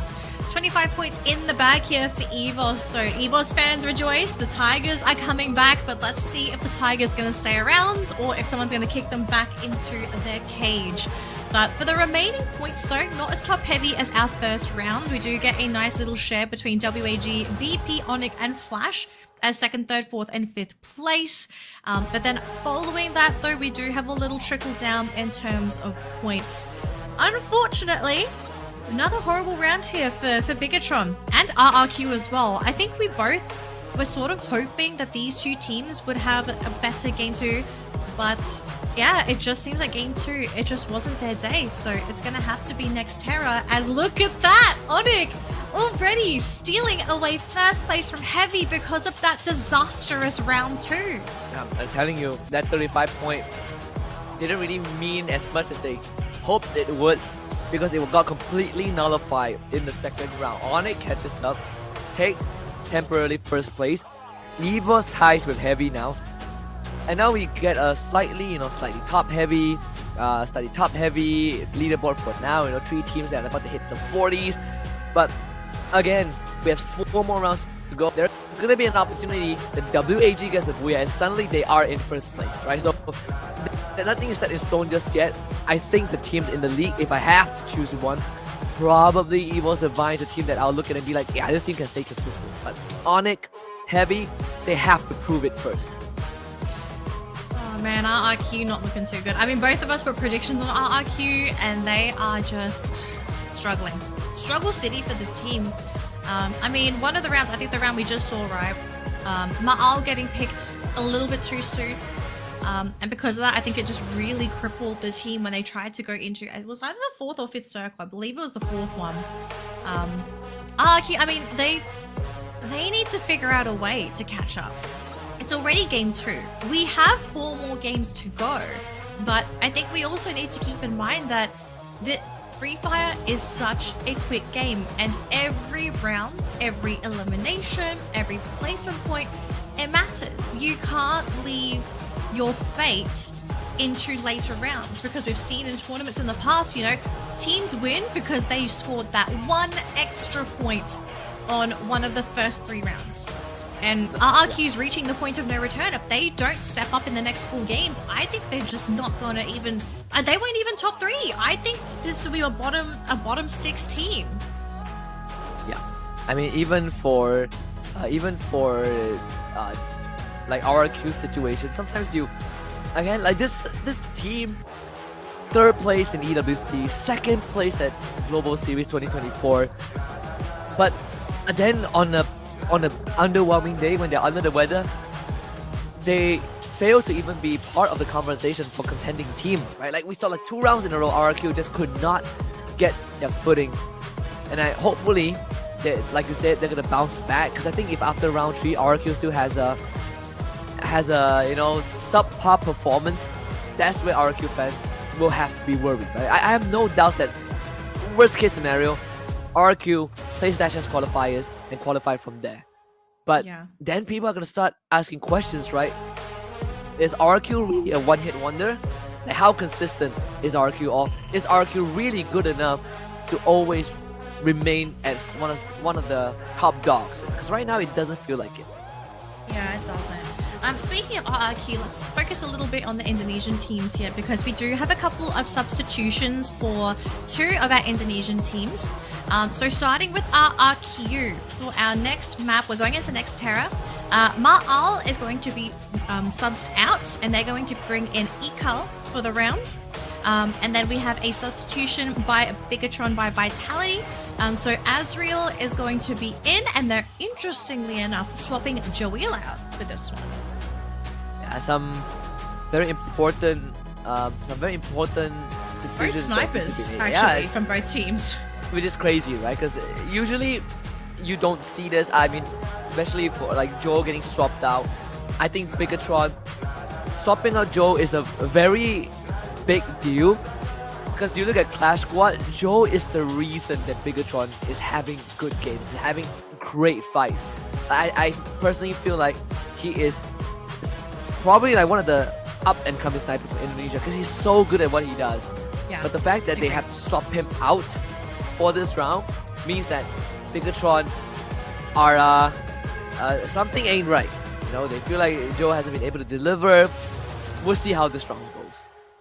Yeah, I mean, both teams are struggling today, so maybe the snipers themselves are saying like, hey, maybe I'm gonna need a round or 2 to mentally recover.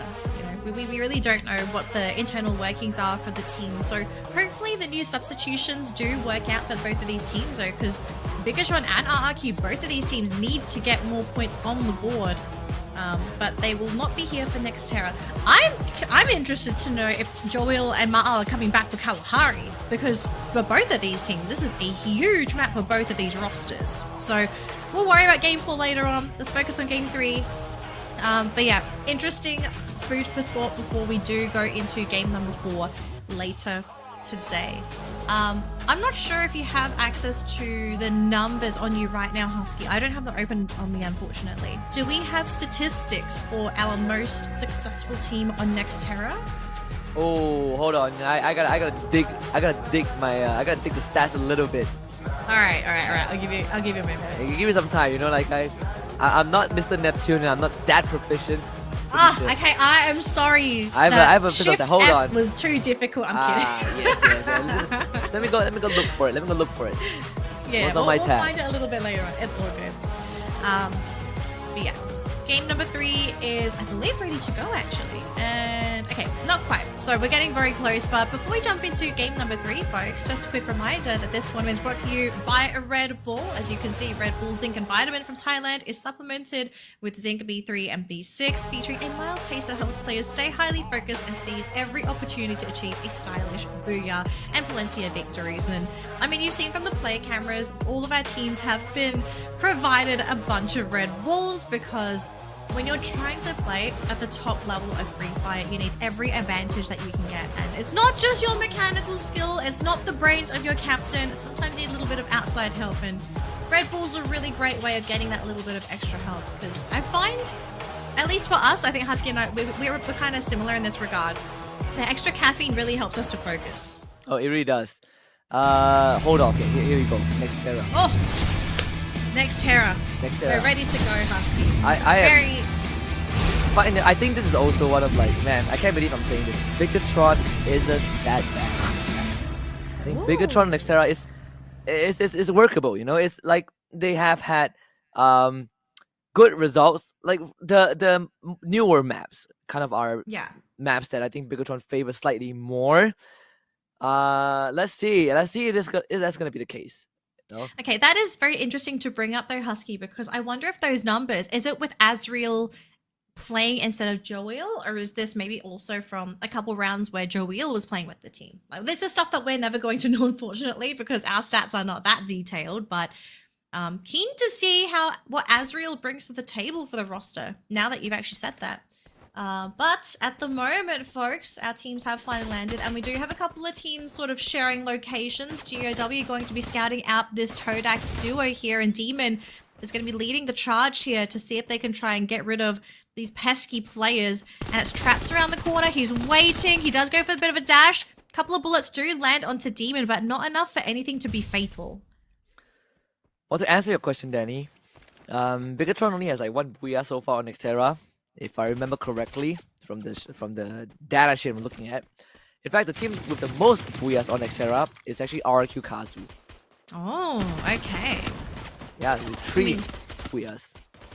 So this is really good to hear for RRQ, especially after having those 2 very early difficult games. So I think, if anything, for our viewers at home, eyes on RRQ. Let's see if this is the round where they're going to be able to pick things up, because it's going to be without Ma'al. It's going to be Ekal taking his spot for this game. But WAG looking to start things off today as well. Very, very hot with 2 eliminations to their name. And look at Tikoi. Love where he's at, you know, just trying to scout things out for the team, see if they can get any information on any nearby squads. But it looks like for now, it's just going to be very empty as WAG run into Farmtopia. Yeah.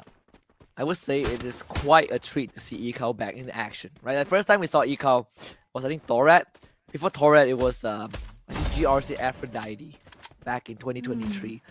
But he has had quite a career, right? He never really made it to the top. I mean, Thorat has missed grand finals before by 1 spot, and I think Ekal was like in the center of all of that, so he knows how close it can feel to get to like a grand finals appearance but not getting it.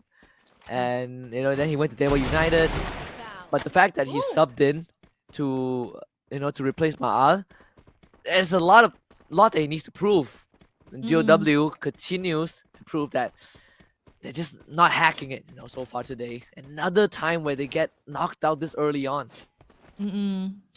Just not a great day for GOW, unfortunately. For Kagendra, I have to say, Husky, Kagendra's doing pretty well today. You know, this is their first play day as the space finally opened up for them, and they're in 5th place at the moment. Now, Onyx going to be losing Adam here as Alan is able to pick him off. And actually, we get another drop here. Kabi is going to be going down. Really great snipe there from Onyx, but they're not going to try and finish him off. They're just trying to create space now, because ideally they don't fight.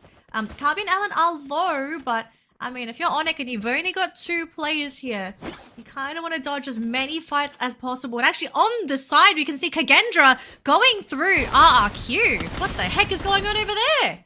I mean, even EVOS is getting rounded by Team Flash. Here we go, Ray, once more. Being the hero again. There goes RRQ. The best performing team on Xterra by stat just got floored. Just got flattened off screen. Flattened by Kagendra. Husky. Hey, Kagendra. It happened in Clash Squad, right? Kagendra came back, Yeah, they did. reverse sweep. We know that story. But I agree, like, man, Kagendra, for their first play day, they had to wait 2 weeks to be able to play, finally, in this phase 2. And they are absolutely killing it. Yeah, I mean, 5th place at the moment, but all it takes is for this team to have another great round to maybe even break into top 3, top 4. But Heavy, back into their perspective. So Heavy had a horrible round 2. Just a quick recap for any of our new viewers. Heavy, huge lead for game number 1. They got 35 points for their first Booyah on our first map on Solara. But then game number 2, just absolutely flawed. You know, I don't know how many points they got. I think it was just single digits. And they lost that first place by a couple points. I think it was 1 or 2 points to Onyx. So yeah, Heavy, they just want to bring themselves back up into that first place if possible, and to play aggressive, you know, that's a sign that they want to try and bring this game into their direction. We'll have to see if they can make that successful. Speaking of successful, though, Onyx are trying to keep themselves in the game as they run into WAG, and this is a very tiny bottleneck that Adam is trying to abuse at the moment, and he has managed to catch one so far with a player on the ground. He's thinking of finishing, but he gets a little bit too greedy and is going to be punished. The production doing Adam so dirty. They put up his stats within his and Ray's total elimination. It's 19 to 53. That's not even remotely close. Come on, man. You don't have to do Adam. Don't gotta do Adam like that. No, I mean, he was still able to get some work done before eventually going down. It was a 1v4 anyways.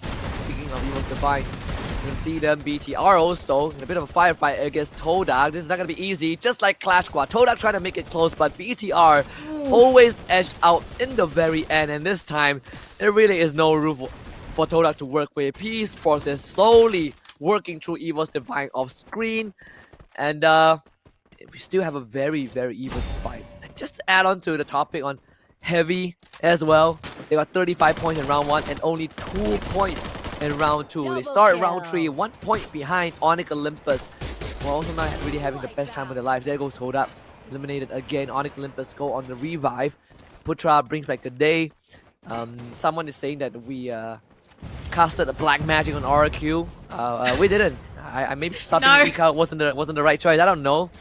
It's just not their day. Yeah. All I have here is coffee, so I don't have any tools to cast anything on anybody aside from maybe saying some words, you know. I mean, I'm really sad for RQ. I really was hoping for this team to be able to bring it back on this map, but it's just absolutely shocking. Like, it seems today just wrong place, wrong time for every single engagement. But let's take a look at Kagendra here as they try to fight into VP, because Kagendra are the ones to eliminate RRQ just now. And they do get 1 drop already, 2nd drop there onto Diamond thanks to Raz. And Nameless, he's all on his own, and that's gonna be it. Kagendra are on fire with 9 eliminations. Are we maybe looking at a team that could be competing for that top 1 spot? I kind of feel like we are. Do you remember the story from last season where Onyx is the last team to qualify, and then they won the whole thing? Can you imagine Kagendra doing that?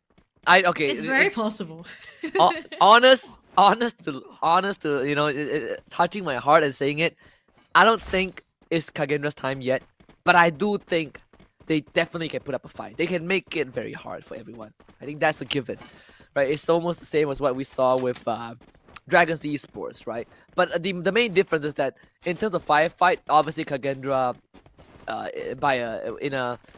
in a even comparison, is still better than what we saw from Dragon Esports. But the one thing I think Dragon Esports have over a lot of teams, not just at EWC, but even when we look at SEA, is the ability to not just read the circle, but to survive, right? And that's something that is quite priceless. And I mean, I miss Dragon Esports already, the first Saudi Arabian team to make grand finals. It was quite a historical moment, and I think that's something that even the SEA teams can learn from, right? Focus on reading the circle, and then the gunfight is important, sure, but when you need these crucial points, being able to survive is a big part of the game too. Yeah, being opportunistic and picking on teams that have been wounded because they're fighting all of their other competitors. Switching on over to some of our Indonesian teams, we're flipping over to EVOS here after we caught a glimpse of Onyx. And EVOS, they're just coming into our next our next safe zone. And so far it's been a clear point of entry. And we've seen in the past for EVOS, right? If they are able to play the game uncontested and to loot freely, that is the best possible scenario here for EVOS. And actually looking at the points so far, right? EVOS are currently tied with Heavy for first place with 43 points. This is the live score sheet right now. So whoever places higher, if any of these teams get knocked out, they will be forfeiting that first spot. Yeah. Oh, man. I mean, Onyx is still in the running. Like, we look at that. I think they got the full revive out already. BTR Flash still in the running. The RQ 17 points so far. With the elimination, it's gonna bring them to 18. But in this round, it's not much. It's not much yet. We'll see. I mean, 3 more rounds. Maybe they give us a monstrous one. Though hope the chances are dwindling. The circle read right on the money for EVOS, Onyx, and BTR. The Indonesian teams have already made it. The only one stuck outside is Kagendra, having to deal with PE Sports. Now, this is going to be a tough fight, but CT7 just made it a whole lot easier by taking Nolan out of the picture, and it's a two-way pincer maneuver. PE Sports narrow built himself out. He's like, I don't want to deal with this anymore. We're not going to win this anyway. I might as well just go next. And Kagendra is just making it look easy. 4 more to the tally. That's 13 eliminations. 13 eliminations. It does quite a bit of health. I mean, they can heal themselves back up, but geez, Kagendra, they are coming into the competition hot for day number 1. And with how they're playing, they may very well be the team that could be getting the booyah here. But to be fair, though, just having a look at the positioning for these teams, Onyx are in prime position to apply a lot of pressure to their competitors. They're sniping from the rooftop, they're trying to poke Heavy, they're directly above Bigatron Vitality. EVOS are also nearby as well. So I kind of feel like depending on how much pressure Onyx apply to some of these outer teams that have not safely found compounds, it may determine how Kagendra will do in this ultra late game. Looks like Flash are able to fly in. I don't believe they were spotted by Onyx though, so Onyx are more so focused on Heavy at the moment. Yeah, I think for Onyx, this is one of the few times where I think just lay low, right? Just lay low. You take your opportunity, you take your shot when the opportunity presents itself, but the last thing you want to do is be kind of the target, because you don't know where the next circle is going to be. If it somehow still converges towards the very center where Onyx is, then that would be the best case scenario. But I think they've been spotted. You see that Riptide Rhythm to prevent any glue walls being put up. But unfortunately for Heavy, the team that did that, there's no opportunity to follow up. And I think Onyx is still in a decent position because they can fall back to the south side if they really, really need to. And it's very hard for other teams to engage, to interact with them, aside from maybe Kagendra and Heavy, because they are further away from where Onyx is. For the rest, EVOS, Flash, and Bigatron, they are going to be on that low ground, and Onyx will have the upper hand. I'm really keen to see where this next safe zone is going to be because, Kagendra, they're not in any rush at the moment. But depending on where this next circle could be, it may tilt this game in favor of certain teams. And so far, Onyx, they're trying to do all they can to pressure Kagendra. And we see one of the players going down as well. Easy for Raph, easy for Dead. Gonna be picked there by Adam. And all of a sudden, this up-and-coming Indonesian team may be eliminated here. We saw one of the players fly off over there. CT7, next one to fall for the team. We still have Raph. Dead got picked up, and it looks like Kagendra, they're able to fly away. And the next circle, it's going to be where EVOS is. Yeah. And I gotta say, Onyx, throughout the storyline of them and Spring until now, Onyx also has a lot of weight on their shoulders, right? Because people are calling them, to a certain degree, the lucky team, right? The team that got away, or the team that got too lucky. And I think the general consensus now, every time they see Onyx, they regard Onyx as the team that didn't deserve any accolades that they get. And that's why I think the consistency matters a lot for Onyx Olympus, especially after the abysmal performance at EWC. ABC does get taken now. Onyx still has a decent spot to work with, but the circle now does not favor them. Onyx needs to decide when they need to move. Yeah, I'm a little bit worried that they moved too late though, because if they try to go too late, they're going to expose themselves to Heavy and to Flash. ABCD does get picked off by Crime MKS, so even though Onyx know that they need to move at some point, they're going to try and capitalize on these teams that are exposed and are having to move with that blue zone. It looks like Heavy able to find themselves a nice little spot to camp in. And this is now really tough for Flash because, you know, this is the only place Flash can really go where they're not going to be targeted by Onyx. And here we go, the push is going to start with ABCD leading. They do have a couple of glue walls. They're going to even pop two there just to be extra safe. And all of a sudden, I think Heavy, they are going to be the ones to reel back. A bit afraid of all of these players just rushing at them. And they will find a spot in that safe zone. Putra on Onyx, though, first person to come down. Probably the first and last, because the rest of Onyx, I think, all wiped out in trying to make their rotation, because again the circle stopped favoring them. They had to move from the tower and it made them easy target. As they get a grenade launcher knock onto Rasha as Onyx removed in 6th place. Shin tried to run into Heavy, but it's Heavy that comes out on top. Whoa. What a valiant dash through the glue wall as Heavy tries to re-establish their defenses, but it's too late. Team Flash with the wipeout, and BTR now fills in the blank. ABCD gets knocked down. BTR is their turn to try and dispatch of Team Flash, and they're doing a very good job at it. There's only the Zom left, but I think the true winner out of all of this could just be Evil's Divine, who finally shows presence. Look at that next circle. It's right next to Bigatron, so all they need to do is to follow the safe zone edge and basically pick everyone off as they move along the safe zone. Zom is all on his own. Look at this Ray. He says, it's just one player. Let's try and go for the poke. Aim God is trying to catch him on the other side, and they will grab him there. So now our top 3 teams here. And interestingly enough, Kagendra, they have Raz hiding, trying to get those placement points. If he survives, that will be a miracle all on its own, because it's going to be a battle between Bigatron and Evos. This circle, it's almost reached the halfway point of this rotation, and you can see Evos trying to play with that upper level. And for the Bigatron playing on the lower level, they have Aim God going through. Kyung first one to go down. They have Azrael in the front. He's the next one to fall. Deek's going to try and go into hiding. You can see Kojo wanting to play around the edge here. And it looks like Evos, they've overwhelmed Bigatron. But while this is all happening, Kagendra is there for the placement points. And they've actually brought someone back. And Evos, there's a chance for Kagendra to win this. It's not easy. It's a 2v3, well 2v4 now in favor of Evos Divine. Kagendra is gonna struggle for sure, unless Russ somehow gets a sneaky shot on him. Him and Ram need to reconvene, but Evos, they've been in the spot before. Patience is a virtue. Raz shows himself. Kochu takes contact and calls in the backup. Raz now surrounded by the entirety of Evos. This is gonna be Ray with the cleanup, and Evos back to back. Booyah! They are so back. They're back in first place. The crown is back on their head. They are now the team to look out for. And all of a sudden, this game is not so wide open anymore.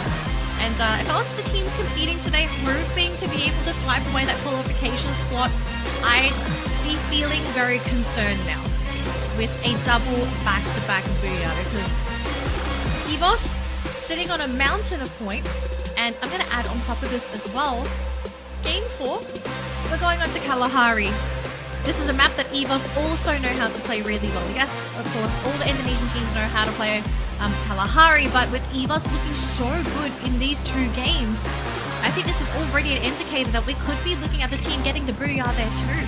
Yeah, we said, you know, if they do this for one more round, then sure, I think Evos is straight up going into Grand Finals after this, and that's just gonna be a big morale boost for the boys.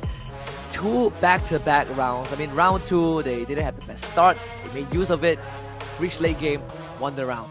Round 3, almost the same thing, right? Evos, they have been able to find these good opportunities, play with the circle, and I think the patience from Evos is starting to really show. Although I would say some interesting observation I made when Evos was playing Clash Squad, but actually from Instagram, because you know I think the Indonesian Free Fire esports account, they do like behind the scenes postings, and Rasha can be quite emotional as a player. He lost the 1v2, and then the desk got a taste of what Rasha felt like. Just a little bit, but I think the vibes are very good. You know, like the big boys, the seniors, you know, Aim God, Ray, they're there to make sure that Russia is in the right headspace, and when he's in the right headspace, he can deliver and work magic. That makes a lot of sense, especially for somebody his age. Because age also plays a role in your control over your emotions, especially in the competitive scene. So, good to know.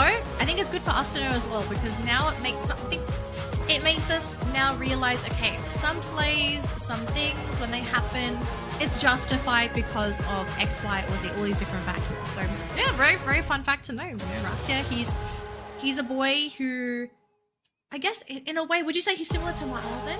Because Ma'al is also rather emotionally charged as a player, like in a good and a bad way. I think that so far, because we haven't seen EVOS at their lowest, at least not with Rasya, right? I mean, they have poor rounds, they have bad games, but we haven't seen them, you know, completely, you know, kicked when they're down. But for Ma'al, we've seen that. I mean, his tenure with RQ has not been the smoothest. He's gone through a couple of leaders, you know, like the good old, the great Legalov, you know, was part of his history too. So I think for Ma'al, one of the more memorable moments was definitely at EWC 25, where they lost round 9, where they should have won and lifted the trophy, and he broke down, right? I remember there was a scene of him like crying. I'm pretty sure like the whole world saw it, and these kind of moments are very important for a player. It either builds them up or it completely breaks down the team morale. And I think that kind of led to RQ losing round 10 as well, with a bit of a help from Fluxo. But if you compare him directly to Russia, I think at this point we haven't seen Russia at his lowest.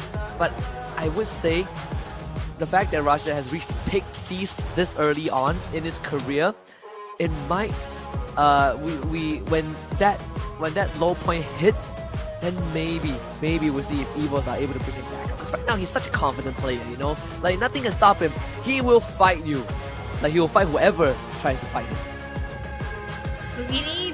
You need a certain level of ego to play at the level that these players are playing at. And yeah, for Rasya, I think this is a good thing. I think his ego is through the roof because he knows what he's capable of. He knows he has the skill to beat a lot of players in the scene. And, you know, honestly, good on him. If you have that much confidence in your skill and you've built your mechanical skill and your personal ability up until that point, and you can beat people, I kind of feel like if Rasya, at any moment, if he ever stops believing in himself, if he thinks that he's not as good as his opponents, he might start losing some of those matchups. So let's keep it going. These back-to-back booyahs are definitely helping the momentum here for EVOS because they lock in another 25 points, shooting them up on the leaderboard and also creating that gap that Heavy did not want to begin with, because we saw in the mid-game it was EVOS and Heavy tied for first place, but unfortunately for Heavy, just really falling short, especially in that late game, really hurting them because now there is a massive point gap between Heavy and EVOS. I'm kind of keen to see where the gap is now for EVOS. Like how much of a gap do they have from second place? Okay, how many points do they have to work with so that if they have one bad round, how many points can they offset? That puts them at risk. And we're going to find out right now. 62 points here for EVOS. Holy moly. And Heavy and Onyx, second place, 46 points apiece. But that gap, it's pretty significant, Husky. It is. Oh boy.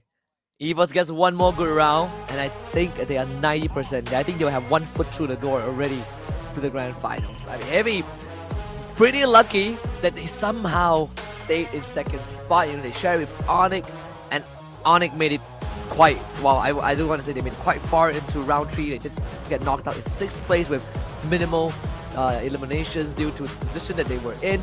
But Kagendra, right, the team that you've been highlighting, they're catching up. They're in 4th place now. Still quite a distance to catch up to EVOS, and it requires EVOS to have a poor round in the next 3 games. But if that happens and the slot opens up, hey, Kagendra could be one of the potential teams that qualifies. And if they do, the underdog story continues for these young lads. Here's the condition for Kagendra to just take over EVOS, and this is ignoring 2nd and 3rd place. 20-point gap between 1st and 4th, right? Which is EVOS and Kagendra. Let's say EVOS crash out game number 4. If Kagendra, if they grab the booyah, that's it. They take first place. So, food for thought, folks. But I do believe we do have an interview with EVOS. So before we go to our break, let's see what EVOS have to say for securing their second booyah today.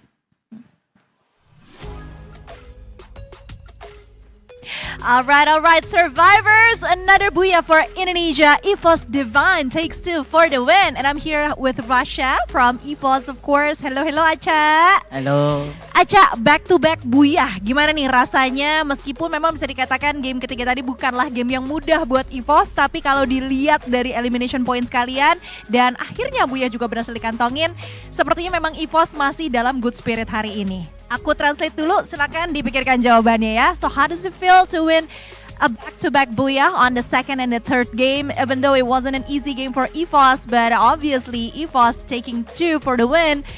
How does it feel to win against 5 other Indonesian teams? Ya kalau dari aku rasanya biasa aja karena kita booyah juga udah sebagian dari plan. Jadi ya kita mungkin lebih butuh konsisten dan disiplin lagi aja di match selanjutnya. Oke, aku pikir booyah sebagian dari iman, enggak ya? Udah sebagian dari plan hari ini karena memang sudah harus all out. Hadirnya 5 tim Indonesia berarti hari ini ya.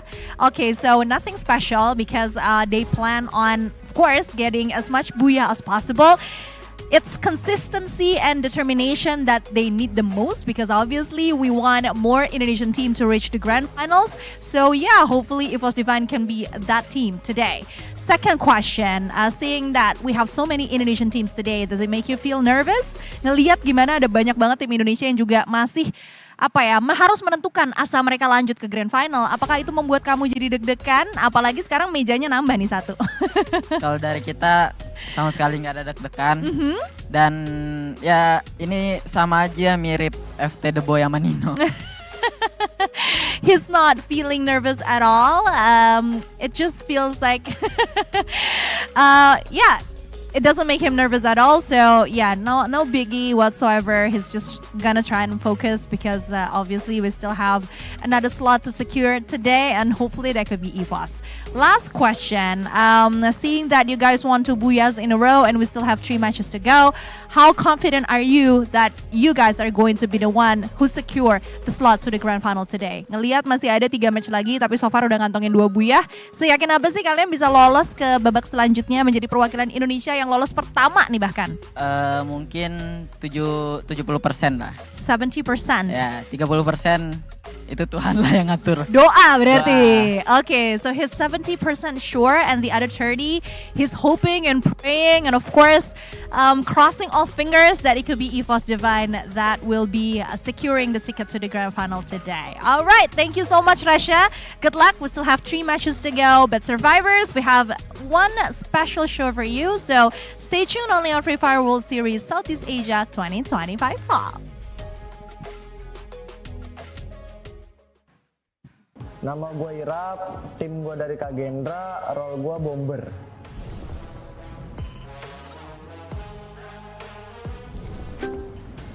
Ini pick di Bermuda. Ini lumber mill di Purgatory. Ini intellect di Nextera. Ini Rivernery di Kalahari. Ini golf ya? Golf pokoknya sebutannya di Purgatory bang. Hah? Kayaknya ini di bang, stadium deh di Alpin. Ini boxing game. Ini snowfall di Alpin. Ini Sheerness di Kalahari. Wah ini gua nggak hafal ini, pokoknya di Solara ini bang.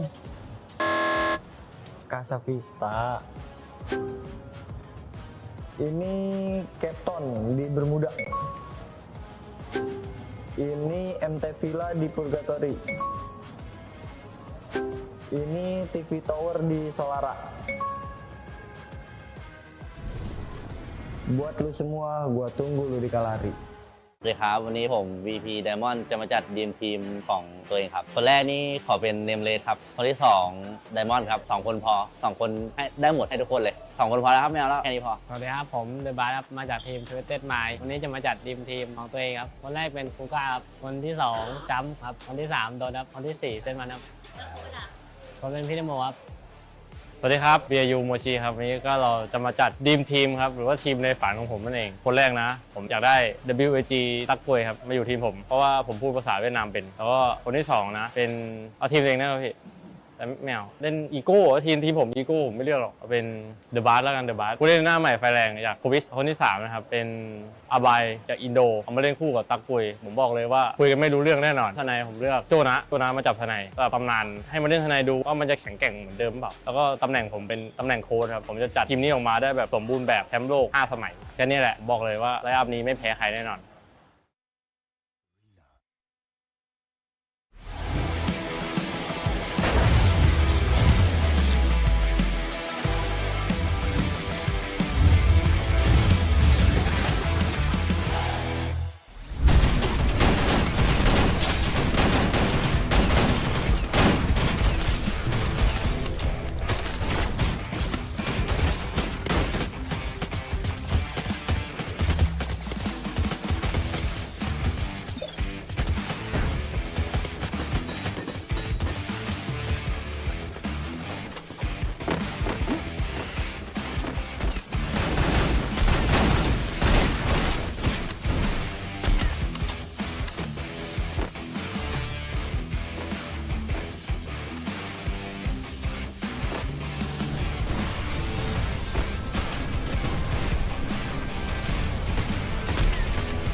welcome back, survivors. We are ready to jump into Kalahari for game number 4. All right, I think we're good. All right. We're a little bit scared there for a moment, but we are going into Kalahari, folks, because apparently my microphone may have dropped into the map. But very exciting times here, because at the moment we have EVOS leading the charge with a whopping 62 points, and the competition lagging behind with second and third place with only 46. So we're gonna either have to see a substantial performance from our teams trailing EVOS, or, as Husky may have said, we kind of need to see EVOS maybe fall short here. Now, the odds of that happening on Kalahari, not that great. No, not at all. I mean, on Kalahari, it's the Indonesian map, right? Even we say that even when the Indonesian teams are underperforming on the map, I think statistically, you look at Kalahari, you always feel confident that it's going to be an Indonesian team that gets the booyah, and we have literally, EVOS. We have Bigatron by Vitality and RQ, Kazu. All of them have displayed great proficiency on this map, at least in the last tournament that we saw them. I wonder if we will get the same level of performance again. Because so far out of these 3 teams, only EVOS Divine has been consistent, right? RQ, Kazu has been kind of falling flat a little bit. Bigatron by Vitality Hang on. as well. There's one team that we kind of need to mention here, and I'm going to keep mentioning them because they're making their presence well known. Kagendra. This is their first ever play day, and they are in 4th place. I still can't believe that they're doing so well for day number 1, and halfway through the competition, 4th place, essentially 20 points away from EVOS. I still think there's a chance, maybe not the highest likelihood, but a very good chance that Kagendra could be in the running for 1st place, because consistency-wise, it's been there for the team. Like, that's why they're top 4. They're not getting booyahs, and they're not getting a lot of eliminations, but they're placing high because they're finding that balance between placements and eliminations. We did, toy with the possibility of Kagendra qualifying to the grand finals by the end of the day, but we also kind of talked about the conditions that is required to make it happen, and that includes EVOS having a poor round or 2, and then in that same round, Kagendra show up, right? They get a lot of points, not necessarily booyahs, but they get enough points to catch up and eventually overtake EVOS. It might come down to round number 6. We have 3 more rounds. I think it is very, very possible, but again, for these players, it's not, I mean, for the crowd at least, right? It's not as straightforward as SEA. The players show up and play. Even before the show starts, they're doing scrims, they're doing practice, they're going to come in early. So it is a marathon for some of these players. Especially, you look at Kagendra, look at these boys. This is the first time that they've been on such a big stage. So it does put into question how will they hold up. And I think they're holding up just fine. Just like veterans. I mean, heavy in the spirits. The back-to-back underwhelming rounds, but they know the race is not over yet. They're still in top 3. Just a reminder to our viewers as well at home, in case you have just jumped into the tournament, we have played 3 games. We're waiting for game number 4 to start here. But for our results for our first 3 games, we had Heavy take our first booyah of the day on Solara with a whopping 35 points. Following that, on game 2, we were on Purgatory, and that went to EVOS Divine. And then game 3 on Nextterra, we also had a secondary booyah there for EVOS Divine. So at the moment, that's sort of the tone that has been set for the competition. And coming into game number 4 on Kalahari, very, very Indonesian favored, but this doesn't necessarily mean an Indonesian team will get the booyah here. If anything, this is going to paint a pretty big target sign on the back of a lot of the Indonesian teams, just because of their experience and the fact that Kalahari, this is a map that is typically specialized by this region. I think for RQ, they're still keeping Ikal as the starting 4. So no changes. I don't see any changes. Yeah, no changes just yet. I guess it's also fair, right? They sub Ikal in, and then they got team wiped pretty early in round 3. So give him another shot, right? Maybe it's just a very unlucky round just now. We'll see if it changes in Kalahari, because if there's anything constant for RQ is that their drop spot, right? It's always Refinery. The one thing that they did kind of changed up a little bit is how they drop at refinery. They now spread out to check surroundings, and then they decide if they want to move away from refinery. Because I think we have gone past the era where you take that spot and you just wait no matter where the circle goes to. RQ realized that it's not always the most feasible idea, because some circle will bring team to them, and they became very predictable. So I think the new way that they've approached this refinery drop for the past year has allowed them to be a lot more flexible in the approach to the rest of the round. But the one problem that they still face is if teams want to take control of the area, they have the tendency to stay and defend, and a lot of times it doesn't work out for them. So that's something that I think RQ needs to watch out for. We're going to have a bit of a player head-to-head moment here between Duts from RRQ and Death from Flash. And the difference in score between these two players is pretty significant. But at the same time, Husky, is it also because RRQ may have just played a whole lot more games as well?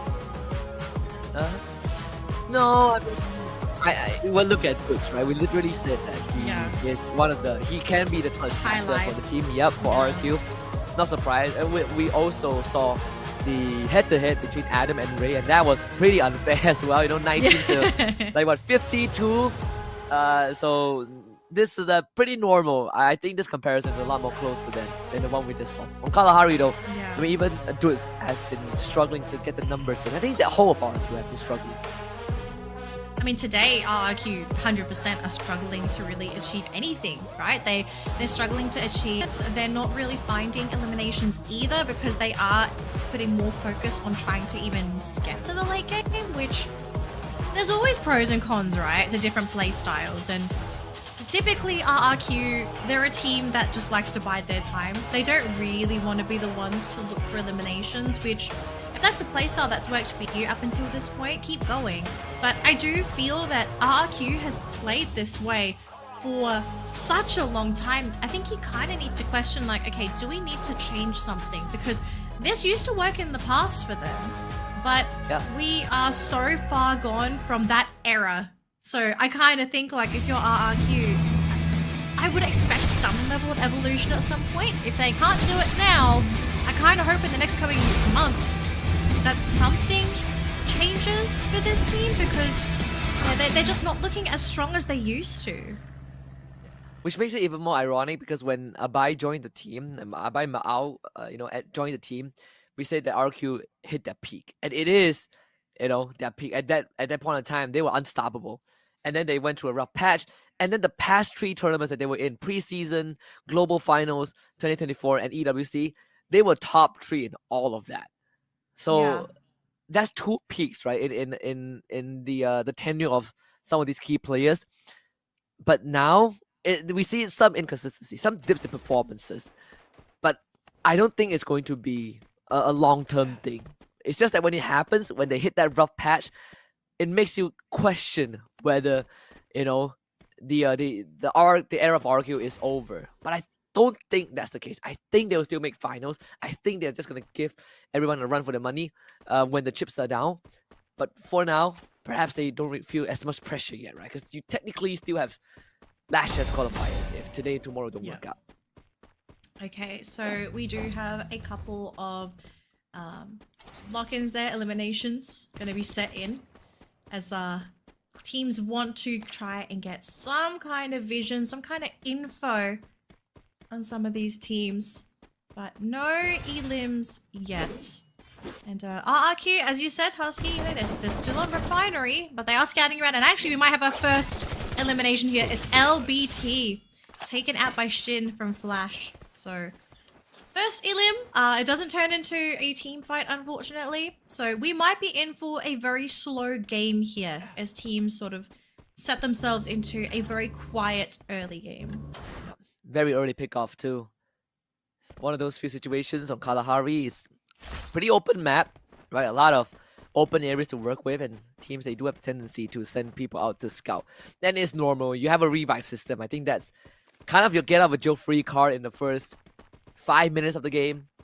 You can afford to send someone out, get some intel, helps you with deciding your rotation, but also you can get brought back into the game very, very quickly.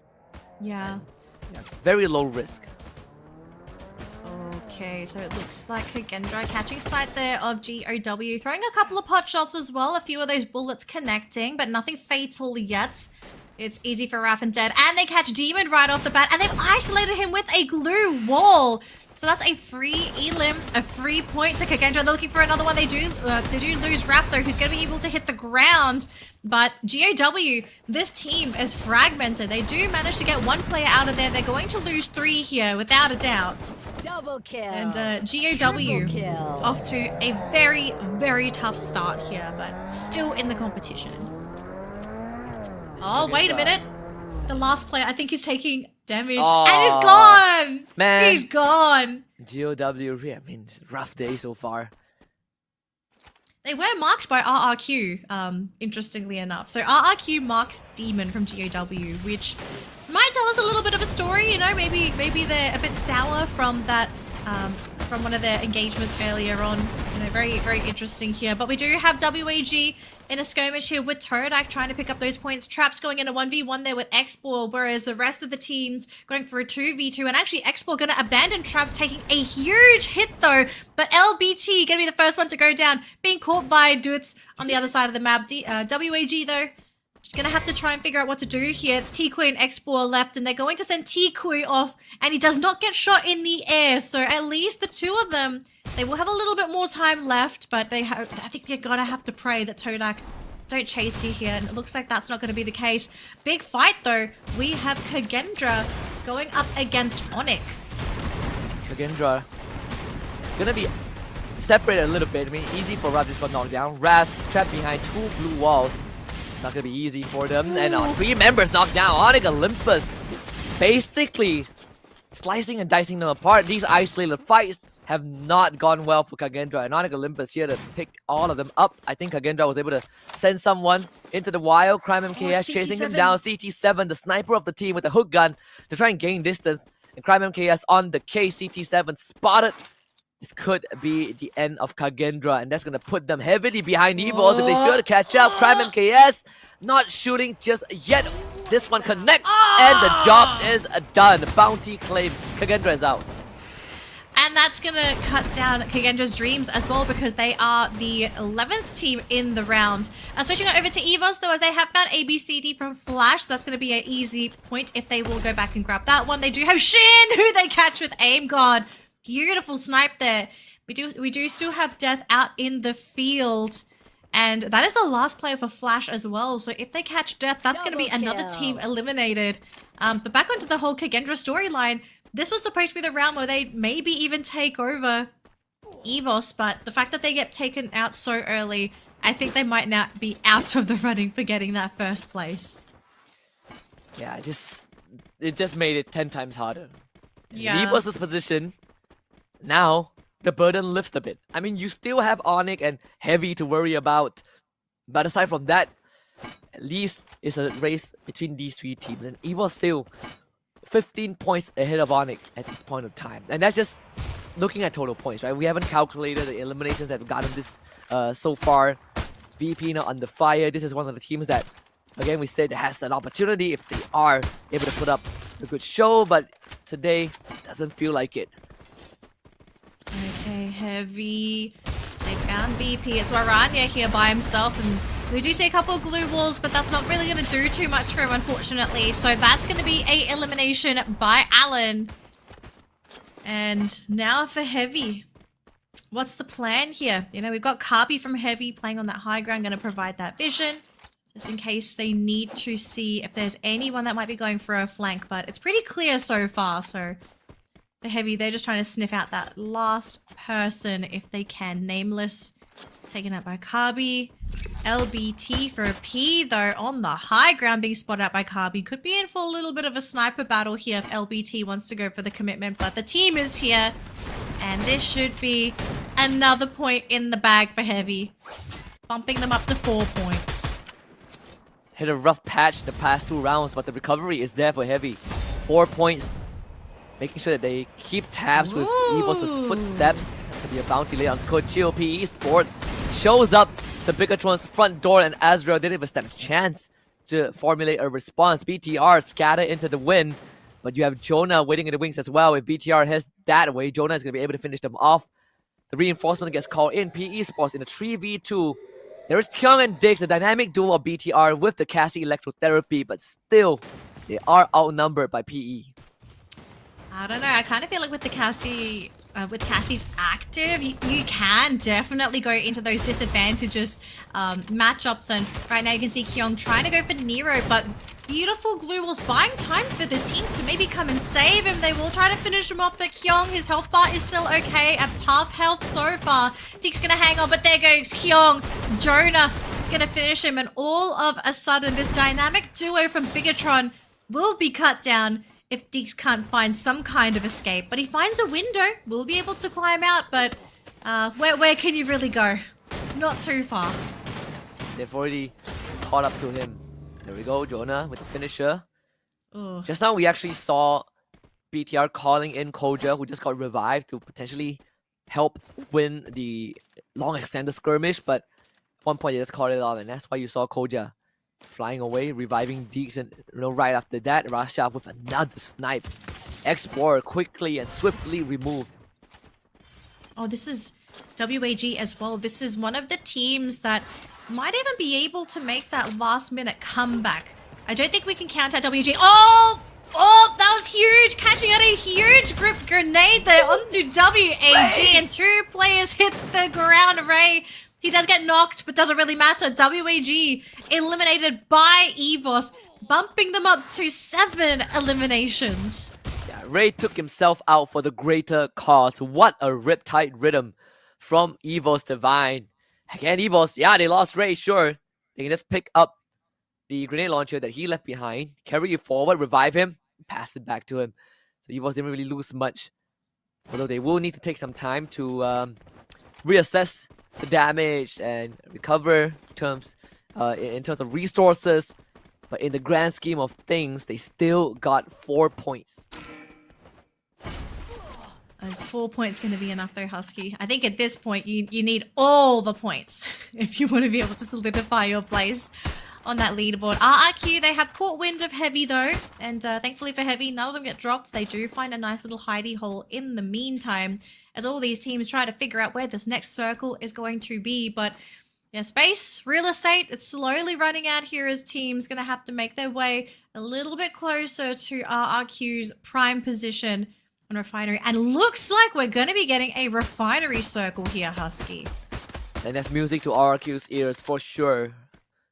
Now they get to really make use of this compound that they hold so dear to. Again, when you define a refinery, you have to know the nooks and crannies because of elevations and cover, but you also have to spread out your manpower sometimes. This is why we see the spread from RRQ, right? You need to have someone to watch your backs because you have elevation, but it also leaves you exposed to whoever that you're trying to engage in.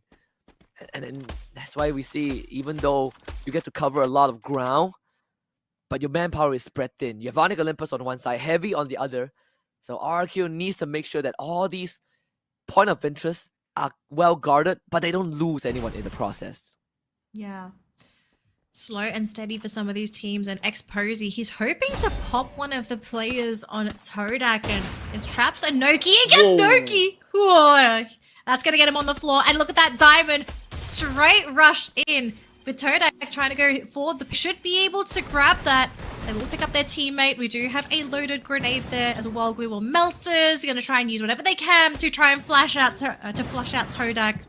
And Diamond feeling very confident, happy with where his team is. Maybe trying to think they want to continue with this push. It's on the high ground.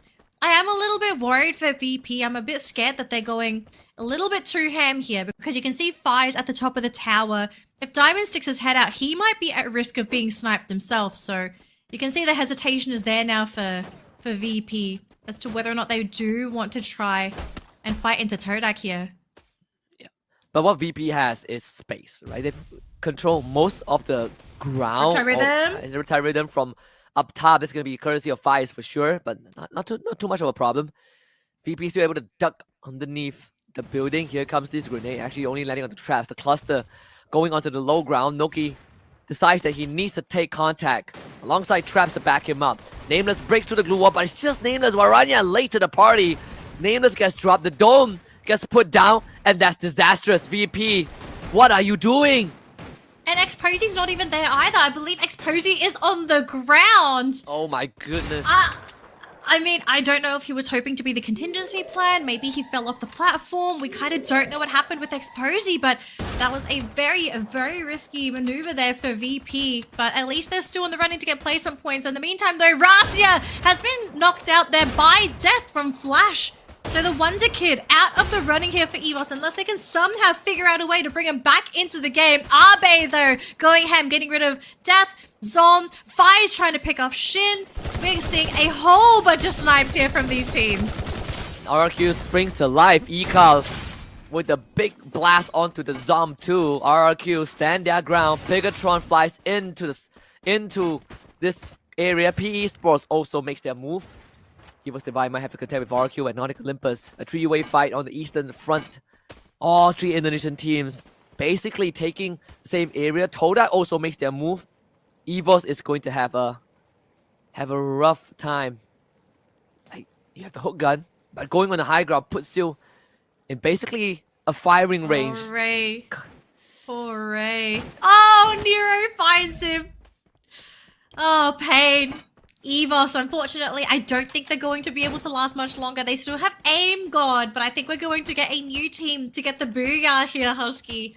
As you can see, Duet's playing on the high ground, playing on the satellite dish, trying to see if he can find someone. Finds Coach Shield, and I think this might just be it. Coach Shield goes down, but not, but to Duet's. They're gonna leave him to bleed out, and that's gonna be Duet's elimination point there. Onyx playing on the bottom section of the refinery here. A lot of the teams playing down here, knowing if they try and go onto the high ground, it will be absolutely too risky. So PE Sports and Onyx fighting for the same real estate here under refinery. It's not going to be easy too. RRQ still able to hold that high ground. If they could force PE Sports away, which seems to be the case as PE Sports get some distance between them and RRQ, then RRQ will have a bit more control. In fact, they decide to maybe take the challenge to Onyx Olympus and Team Flash. VP removed. And Def the only one left, but I think he knows what's coming. Yeah, I think his name implies a lot of things at the moment. So I think Death, you just gotta bolster your health, get ready to go in. I mean, if Onyx doesn't know he's there, I think he might be okay. He just has to try and play very sneaky. And so far it's working. They haven't picked up on him. But everybody else, though, we've still got 6 teams in the game here, ladies and gentlemen. 21 players on the board. Onyx still 4-man strong, and it looks like Flash will finally lose Death there. And Deke's going to be caught out by 18 Deer on the top of Refinery. We still have RRQ guarding the top of Refinery. This is where they've been all game, and so far they have been able to stay here steadfast as a 4-man unit. And anyone that's been sticking their head out has been sniped by the team. So it's PE and Heavy playing on the left-hand side, Bigatron on the right-hand side under RRQ, and then you have Onyx playing towards the side, although they are being caught out here. Onyx, not the best spot, but they did catch Abe. Mufasa maybe helping Onyx out by catching out RRQ. And this is huge. If Heavy can get rid of RRQ right now, RRQ, Heavy is going to be in a strong spot to make that recovery. BTR shows up, and Don't Cry spoils the party. Onyx Olympus out of the equation. Here comes Allen as Heavy wakes up after 2 rounds of getting beaten down. RRQ is going to be who they take their anger out on. 18 Deer still able to get rid of Allen, but the numbers not in favor of RRQ. Heavy steps on the paddle. Kabi reinforcing from afar. BTR shows up onto the platform. Bigatron's here. They want to fight Heavy on that upper platform as RRQ has to reel back and lick their wounds and basically recoup for this next circle. And look at where that circle is going to be. It's where PE Sports is. So they're gonna have to continue that push. If you're fighting at the top of Refinery, there aren't many places left to hide. And so far, Mufasa, beautiful area here, picking up some high ground. Will be able to do a lot of scouting for the team alongside Kabi, who's going to go even higher. So the elevation is going to be where Heavy is at. RRQ, though, going to try and stay around these corners. And Ekal has been caught. Will be finished up by Mufasa. And now look at this Bigatron. They send Deeks Whoa. up there. Azriel, not quite high enough. Kyung's going to try and join them as well. But Mufasa, he's going to go onto the opposite satellite dish, trying to fight them off as well. And unfortunately for Heavy, they're only down to 2 players. It's Don't Cry Mufasa, and Mufasa is sniping all on his own on that satellite dish. He's taking shots. He is losing his health, but Don't Cry, he's actually thinking about the long-term game. He's saying, okay, you're probably going to go down there because this circle is on the low ground. If we are not down there now, we will be dealing with animation locks. He need Mufasa with him, and as I say that, Mufasa gets eliminated. Sadly, this is not going to be easy again. We said that he needed a Cassie with them, but in this case, I think it's going to be lights out for Heavy. Sadly, BTR and PE Sports the healthiest team. The only difference is that BTR is on high ground, PE Sports on low ground. I think the center of the circle might favor BTR.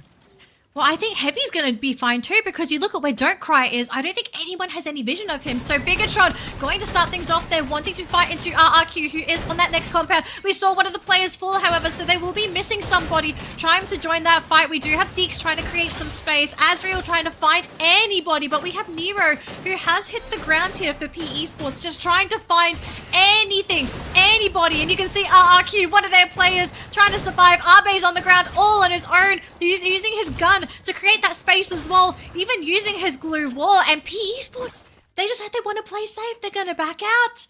And Bigatron now in the central pillar area. And Don't Cry, he's trying not to make a sound, but Deeks, I think, may have spotted him. It's going to be tough. I mean, BTR, Koja, Deeks, and Ezreal. Koja gets brought back up. PE Sports they just found their 11th, right? Abai ends up being the last one to get eliminated. RQ held on for long enough. And PE Sports, with the man advantage against BTR had to slowly traverse this terrain. PE Sports waiting with open arms. The glue wall set up pretty early on, but LBT from that range with the M590 gets the job done. Ezreal falls and breaks both his ankles. PE Sports finally locks in a booyah. And it was a very simple booyah there for PE Sports as well, because all they really had to do was just stay on that low ground. The fact that they were so far down, everyone else was sort of dealing with all of the teams that were playing on that upper pillar, especially Bigatron. Wait, they're still going? Wait, not yet. Oh wait, it's a healing game. Wait. Deeks? Oh my Deeks? goodness. Oh my, he's standing on the ledge. Nero can't see him. No, I think Nero's have the advantage here. Our I think producer Nero. make the call early. Oh, who's gonna get this? Oh, who's gonna it's get the this? battle of healing. Oh, it's Nero. I think Nero's got it. Alright, now we get the true booyah. Oh my There we goodness. go. Man, PE for holding their breath for that one. Woo. It's always Kalahari Husky. The sudden health kit battles.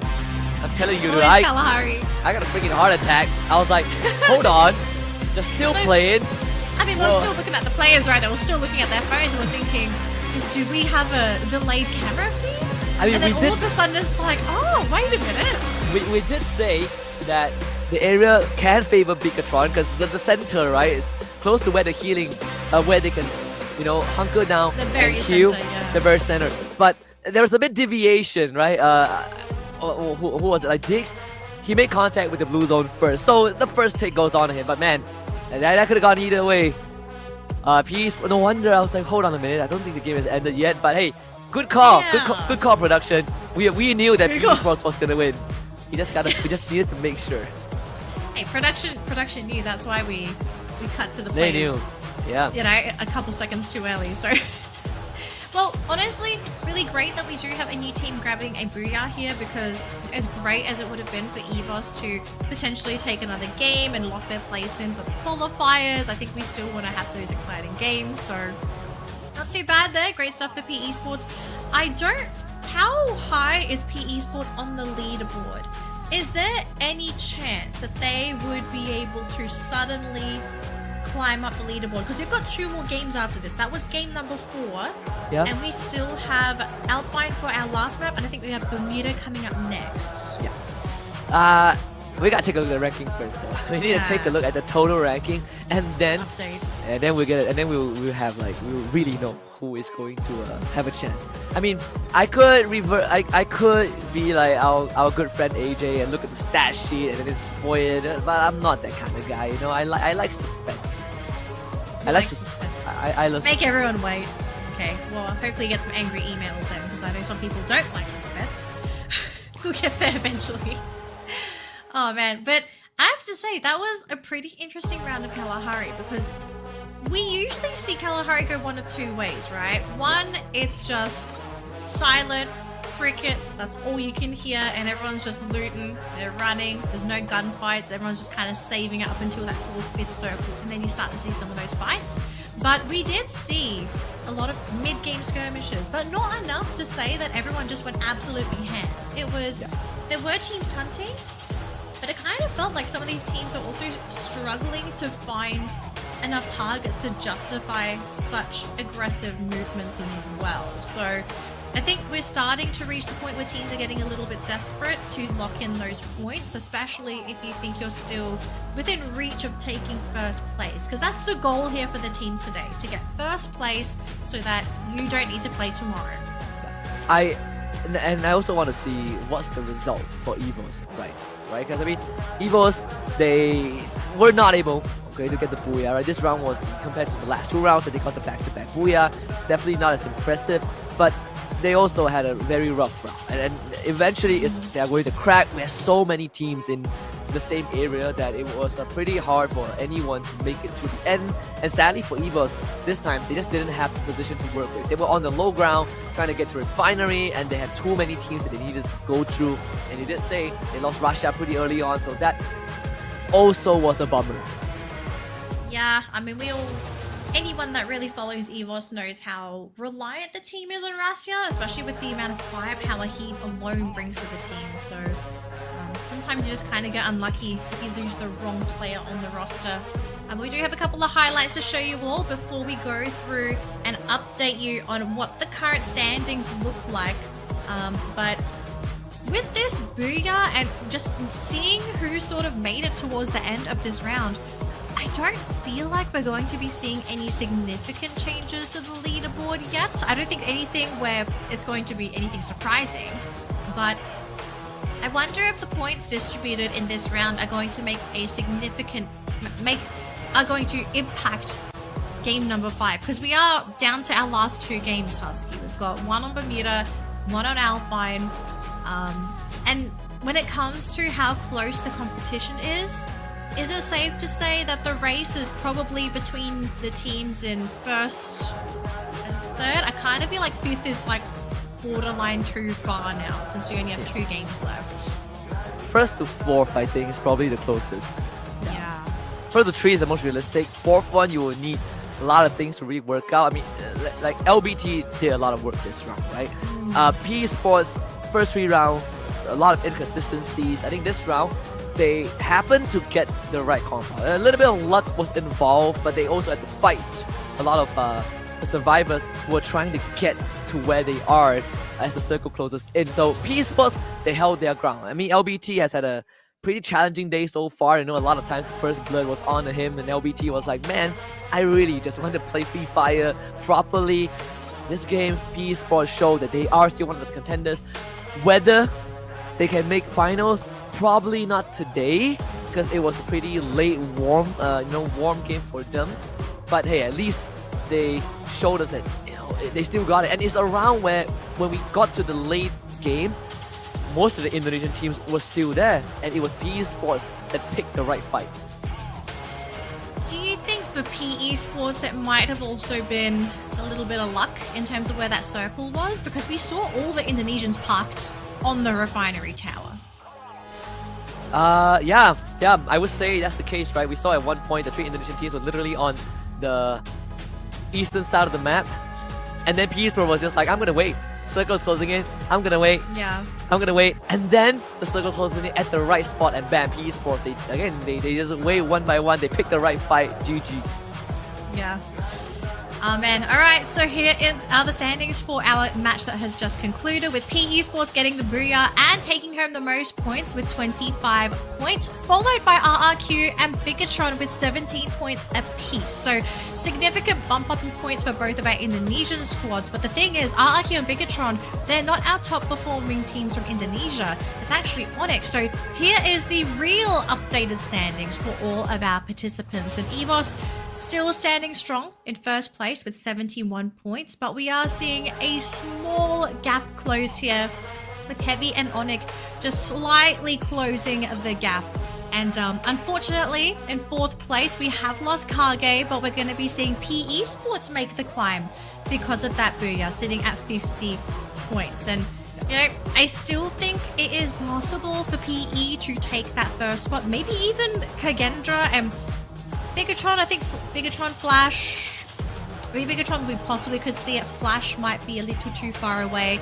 I think 20 points within 2 rounds is very doable. Oh, 100%.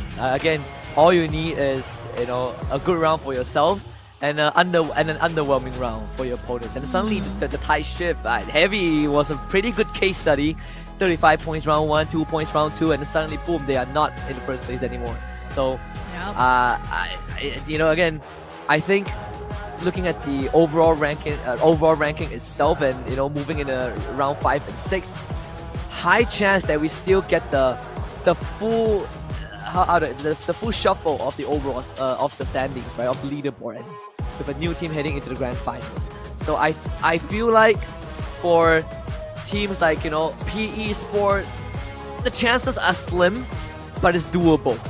Onyx and Heavy, they've been trying to keep up, even though they had some you know, rough rounds, but it can all change in 2 rounds. Yeah. Alright folks, as we get ready for game number 5, we're going to Bermuda for our next map. So this is a map that all players and all teams are going to be feeling pretty confident playing on. And getting ready for this matchup, we do have, I believe, a couple of substitutions. So on the side of Virtus Pro, we will be substituting Waranya out for Boonjame. Oh wait, this is match 5. Oh yeah, sorry. And then GOW, Arkoi is going to be substituted out and Rip is going to be brought in. And I believe it's just those 2 substitutions for round 5. Yeah, team stats, 38 eliminations, 48 assists, 30 top eliminations just today alone. Out of 4 rounds, top eliminations, 2nd in total assists, 2nd in total damage. I mean, this team, there's no overstating, you know, how special, how amazing EVOS is with this current lineup. I think if you want to think of a super team that is not BRU or Falcon, it's not a Thai team from Indonesia, this is the next generation. This is the next this is the team that is going to symbolize what Indonesian Free Fire is about, and that's based off of the foundations, the blueprint that RRQ established many years ago. VP though, Spirits, we're not looking the best, right? It is pretty tough. Like VP has things have not worked out. I think the fight earlier against Todak was a complete disaster, even though I firmly believe that they should have won that. They had the advantage, but they dropped the ball, you know, they spilled the salt and they got wiped. So for VP, the inconsistency is showing. They're not able to win the fight that matters. Got 2 more rounds to correct that, but I think for VP, prep for tomorrow to try and qualify for finals. Yeah. Bigatron Husky.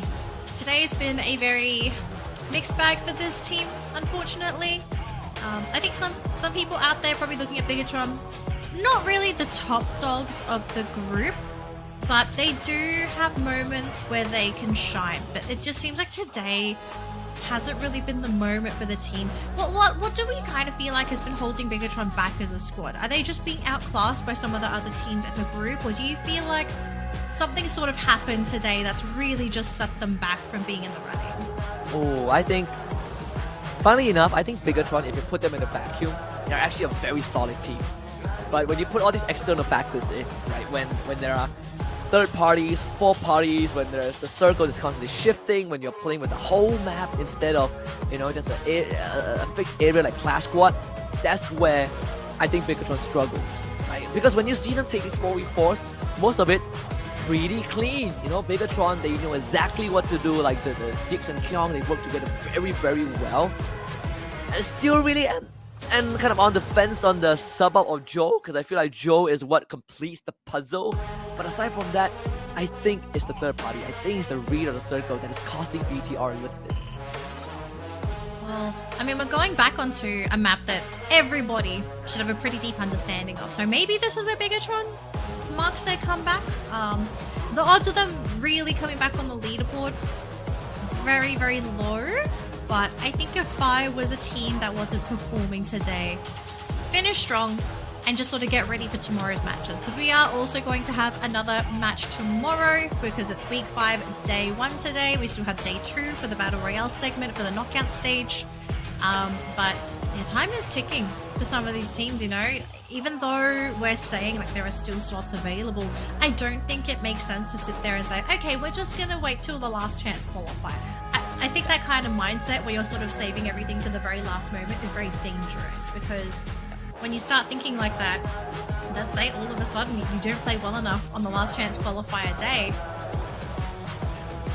this is when you have to start pulling out the Pikachu meme faces, because you're thinking like, oh wait, we thought we could. Or they could just chug kind of Red Bull, right? Zinc and vitamin from Thailand, you know, packed with zinc, B3, B6 vitamin, mild taste, great flavor, makes you stay highly focused, get some stylish booyahs, and that's what it's all about. You know, we had Red Bull joining us at the start of spring, still with us in the fall season. It's gonna be 1 full year of just great moments that eventually will see them give the players wings, and I'm all for it, right? With Free Fire, I've had this thought. I keep thinking to myself, I don't know if we will ever have a grand finals like what we saw just, you know, a month or 2 ago that is that intense. But with how the landscape is evolving, I think the possibilities are endless, right? Every single season, the graphics gets elevated, we get more fun content, more great players. This fall season is just a prelude to that global finals that we're going to have at the end of the year. And a big part of it is also because of all these new faces that show up. Like Kagendra is probably one of the best debut for a first-time team on the regional stage. Yeah, no, I 100% agree. I'm impressed with Kagendra. Sure, they're not going to take first place. I don't expect them to take first place today, but they have impressed. I'd argue if they could polish up their game day tomorrow, they might be able to slip through in tomorrow's games. And if not, we've still got the last chance qualifier. But the thing is, like, if they play it like this, like today, during the last chance qualifier day, 100%. 100% I could see them making it through. But if they can, you know, if they make it somehow, some way today or tomorrow, that would be huge. Yeah, that'll be a huge statement. But I think the odds of that happening very low, so we'll leave Kagendra to their own devices. We'll see if they are capable of pulling out a miracle, of really showing that they are an up-and-coming team. But if they want to kind of tone it down today, that's fine too. You know, they still have time, and just let all the big dogs kind of fight for the spot today, because yeah, the top of that leaderboard, it's quite congested, and the games have been very competitive as well, so it's not been a cakewalk for a lot of these teams. I think that's kind of like the best way to put it, right? Where we just have, you know, the constant development of some of these team players. When you look at the last year's qualifiers, right? Assuming the state of the competition as it is now, I mean, all 3 Malaysian teams have a high chance to be in the last year's qualifiers. Like Magna Esports is not going to be able to play Phase 2 because they placed last in Phase 1. We're going to have Expand tomorrow, so Expand and Toda will be fighting for the 1 slot. Assuming Toda doesn't make it through today, but looking at the score, chances are incredibly low.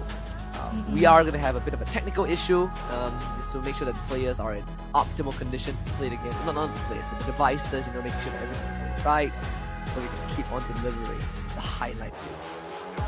Yeah. So I think after this minute, just going through our admin chat, I think we are pretty much ready to go after this 1 minute. So to all of our viewers at home, if you have been with us since game number 1, hope you've been enjoying the matches so far, and hopefully the teams that you're cheering for are doing as well as you would like them to.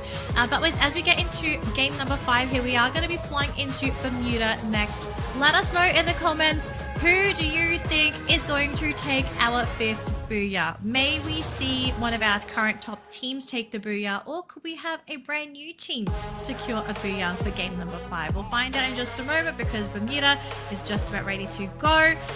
But so far, we have a pretty tight race in the top. Not as tight as you think it is, okay? It's not 3 teams lined up neck and neck, but we do have EVOS currently leading the charge with, I think a little under 20-point lead.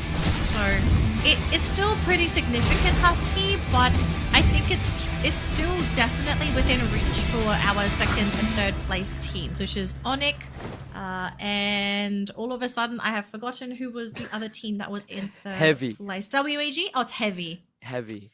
Yeah. So Well, it's very possible for those two. 100%. In fact, on Bermuda, a lot of the Bermuda heavy hitters are here. And, well, if we remove the Thai teams, WAG, PE Sports, at one point we call it the Permuda. If you remember, I think from 2024, the Permuda, PE Sports, they were absolutely killing it on this map. Of course, the title kind of fell off a little bit, fell off afterwards. But if anything, PE Sports have had some decent track records on this map. Hot drop Husky, though, Heavy and Onyx Olympus. This is crucial. This is ugly. This is such an ugly hot drop for Onyx and Heavy. But whoever wins, that's basically them kicking their competitor to the curb and hoping that they are going to be able to take over this match. So if I'm EVOS, I'd actually be clapping if I knew this was happening, because all of a sudden I don't have to worry about one of these teams if they manage to fully eliminate one another in this hot drop. But I don't think that's the case though, because you see it's only 3 Heavy here, I believe, and Onyx also have sent 1 player away, so they're ready to potentially lose 3 apiece. Yeah, I mean, for Kagendra and PE, this is also very important, right? We say that Kagendra still has a chance. The stars need to align a bit more. But if Kagendra can get out to the good start and get the elimination, you wipe out PE Sports, then suddenly hope gets restored for Kagendra. PE Sports, they're going to be the one that takes initiative with the homer draw on the assault. Ras did not know what hit him. PE Sports just quicker on the initiative, and we did say the PE Sports have some very good moments on this map, and Kagendra just were not prepared, and that's going to be 4 points for PE right off the bat.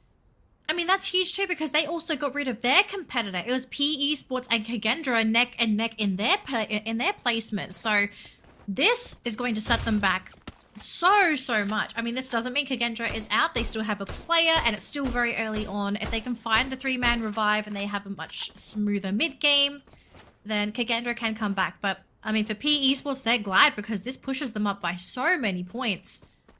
Meanwhile, for Heavy, trying to do what they can to sort of scout around and to see if they can find another victim, because Heavy, they know they're so close to being able to compete with EVOS. They just got to get some more points on the board. And speaking of points, well, we see Bigatron and GOW within the same vicinity, and Flash is here as well. So we can see some of these eliminations being stolen, as on the other side of the map we saw Rasia picking up an elimination for himself.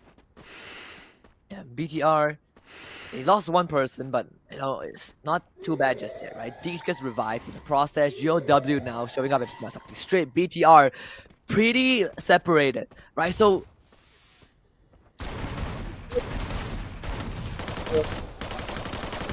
Azrael against Hans. Hans seems like he's not ready to take this spike. Poacher takes out Dian. In the meantime, Hans finally, with the Trogon in hand, was able to take down Azrael, puts down the glue wall, instantly breaks down, broken down by Koja. Kyung on the chase.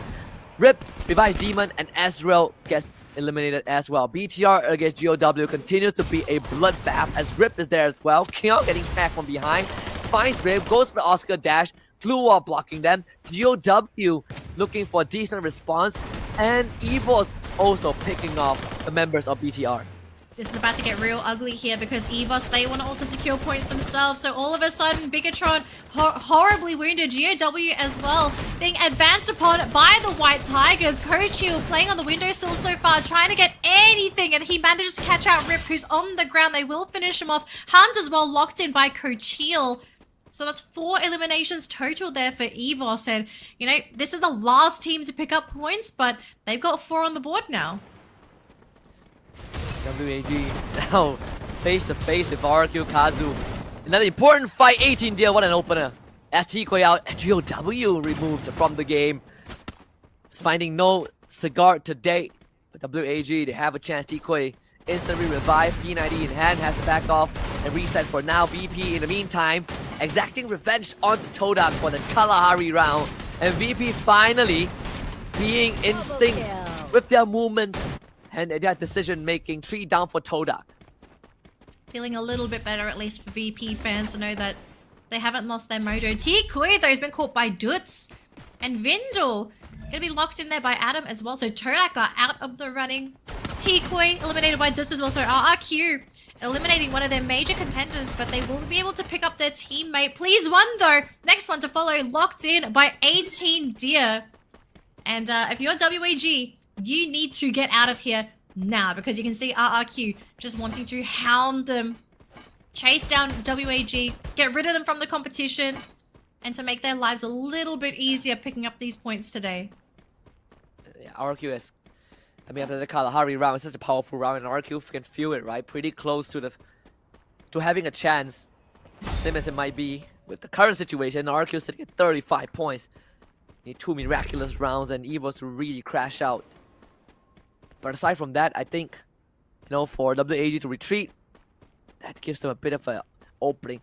I think it's also understated how surprising it is to see WAG basically 2 points behind RQ currently, despite the amount of praise we gave to WAG, and we know that they could do it.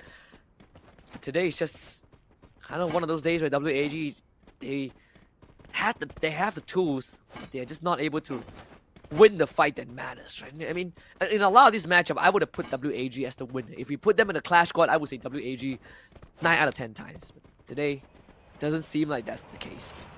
Well, I kind of did put them as my winner today, and yeah, you can probably see what happened whenever I try to predict the team. About Evos, you know? At least you got Evos right. The other two, they are fighting amongst themselves. Yeah, it just really felt like an off day for both of these teams. WAG and RRQ. These are the other teams that we sort of thought would be able to do well. But Please One does get taken out by Dutz.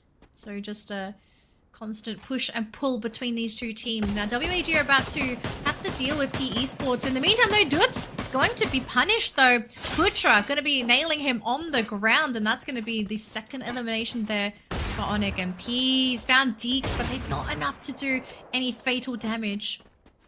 So P going to go back to the vending machine, and they will figure out what pathing they want to take, because they're right next to the safe zone. So they have a lot of time, a lot of room to sort of change their position if they feel there are too many teams here. Or maybe if they wanted to, they can press on a little bit deeper and sort of wait for these teams to try and come in and play a little gatekeep, you know. Yeah. Gatekeeping's a great way to lock in a few extra points if you are struggling to pick those up. This is RQ. There's a vending machine nearby. I think so. They can bring this back. Not a problem. It was quite an extended exchange between them and WAG. It hasn't ended just yet. Oh boy, X4 just got Koja. Doesn't even have time to get the secured decoys, and Kino being taken now means that X4 is gonna be stuck there. Trying to try and fight Ekao. Ekao good on the shot. X4 goes down for another 3B for RRQ. Yeah, a little too much there. So RRQ up to 5 eliminations. At least the team's looking a little bit better here, Husky. It would have been pretty bad feeling if they had a completely horrible play day. As Koja gonna go for a chase there onto Vanvo, who does manage to escape thanks to a bit of a block with the glue walls, but he will be cut off on the other side. And that's gonna be Bigatron picking up their 3rd elimination. Koja did get tapped though by Diamond. They can pick him up. They'll heal him back up with the healing gun as well.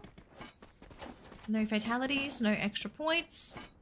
And back to a little bit more of that slow mid-game again, Husky, as these teams get ready for that next circle. Because it's not small enough for these teams to feel the squeeze yet. But I know definitely at around that 3rd circle, that's when we're going to start seeing these teams feel a little cramped for space. CT7 perished to the blue. I wonder what happened there. Perhaps got knocked down, and then they had to abandon him.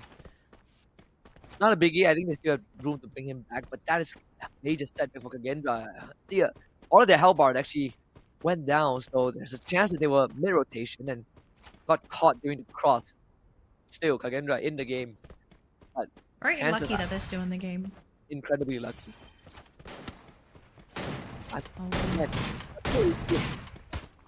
Game. Not finding room to give. It's RQ.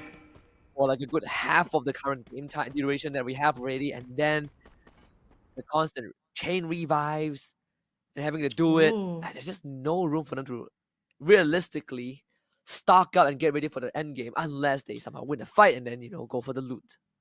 Yeah. All right, so we are seeing a pretty big cluster of players near Clock Tower. We have 3 teams occupying the same area. Onyx, VP, Bigatron, and RRQ has just decided to join them as well. And I think Heavy want to keep their noses out of their business as well, because now that next circle, it's still going to be in favor of the teams in Clock Tower. So I think what we're going to be seeing here, Husky, lots of gatekeeping, but also a lot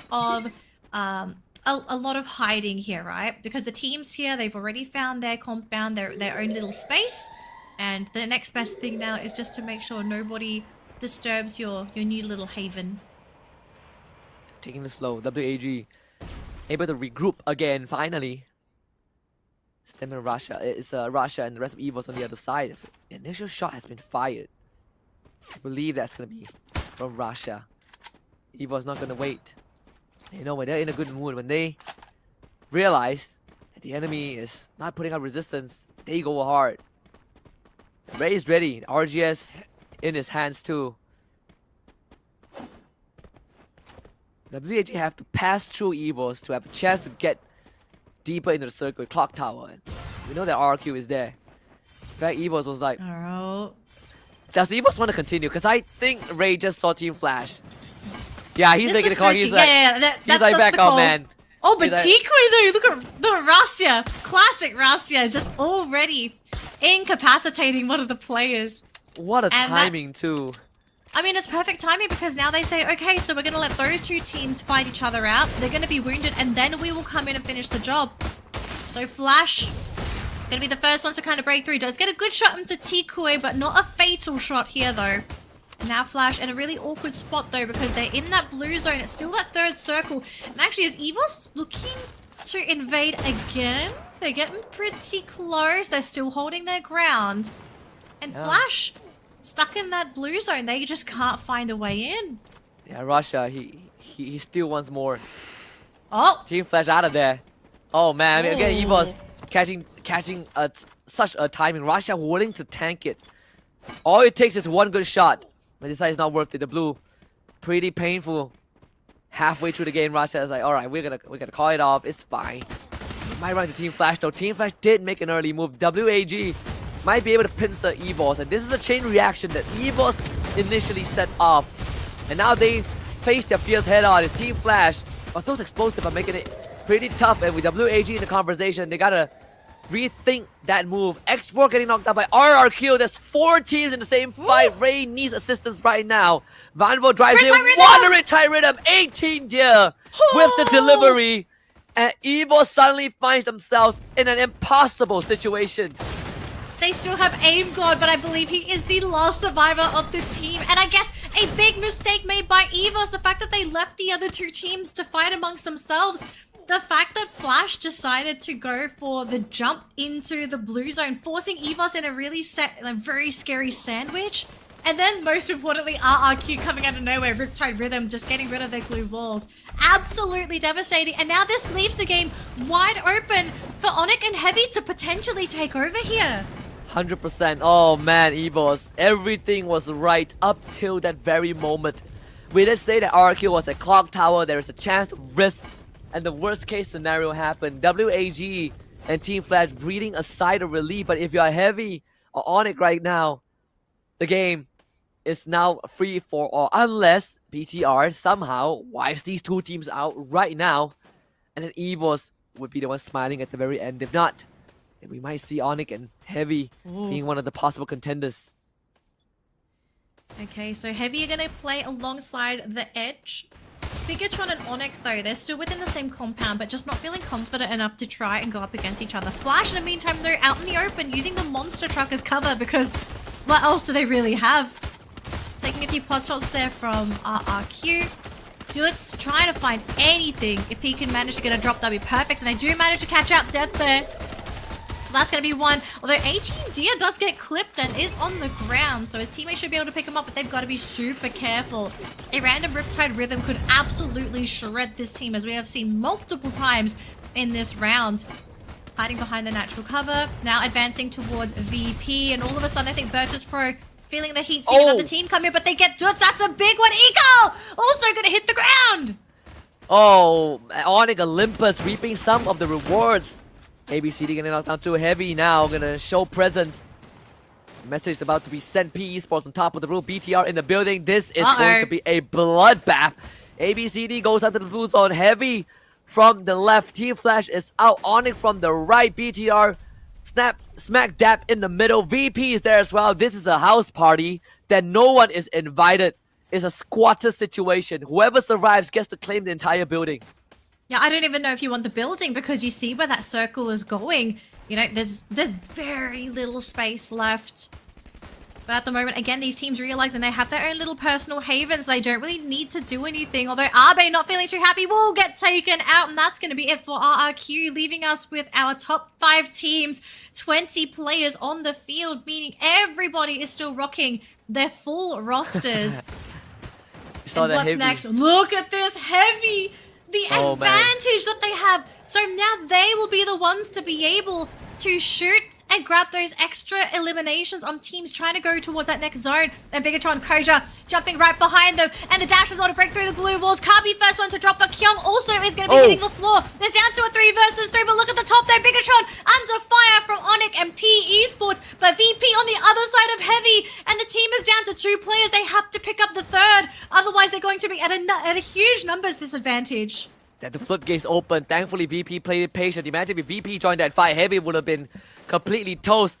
Monster and truck steps on the mine somehow. Boonjae snuck one in. Heavy's chances are definitely dwindling right now. Slowly dissipating. G'day. What? A grenade launcher. That's Nero and Nolan both removed from the equation. Bigatron in the conversation too. Ezreal taking out Don't Cry. PE Sports getting ran at. The glue walls go down. Crime MKS also wants to participate. Onyx with 10. About to make it 11 as LBT gets eliminated. That's 11 for Onyx. The chances of them overtaking EVOS is no longer just wishful thinking. Very, very possible. And keep in mind, I believe EVOS was sitting on either 4 or 5 eliminations, and they've already overtaken their elimination count. So now they just have to make up those extra points. And Abuya is the first step to doing that. For VP are no slumps either. You can see the team going for a Delta split to try and see if they can make a really cute wraparound happen. G'day though, gonna do his best to try and flush the team out. Exposy taking a little bit of damage there as well. These teams now going to try and use whatever natural cover that they can find because this maze of glue walls is not going to work in favor of VP. Whoa. And actually Diamond going to be caught by G'day. What a shot. What was that from G'day? Snuck right on the rooftop. Posey with a response. Butra now right in the action with the help of G'day. It should be VP losing in. The Trogon, the M590 brings the entire arsenal. The barracks is there.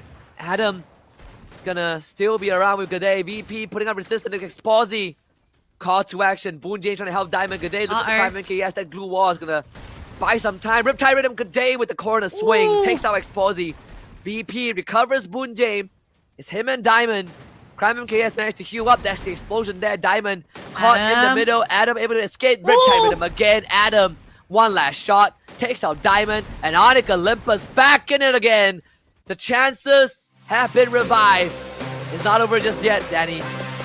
Oh, the race has gotten so much closer. And it's a race between our Indonesian Titans as well. Onyx, what a round for this team.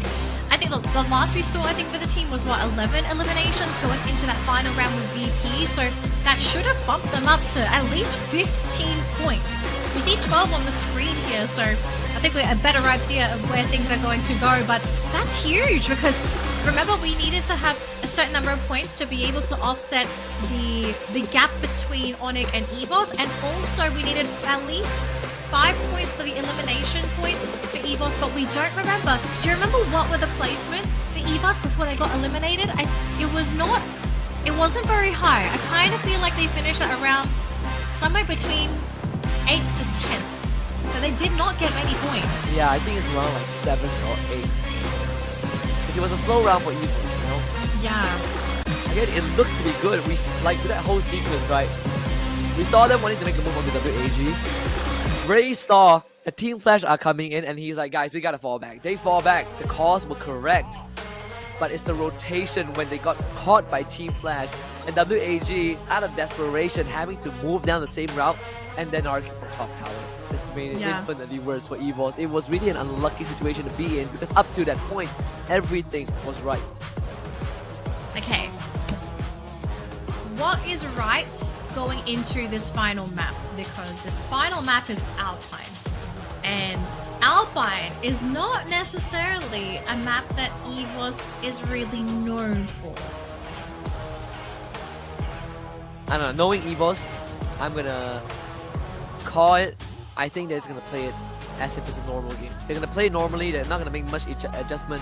They will still try to look for fights, they will still try to look for opportunities to get points. If they're willing to take that risk at EWC when they already have champion rush unlocked, instead of playing it slow, they're aggressively fighting for points. I don't see them doing any differently from what they did on that world stage in this final round. In fact, I think you fight harder.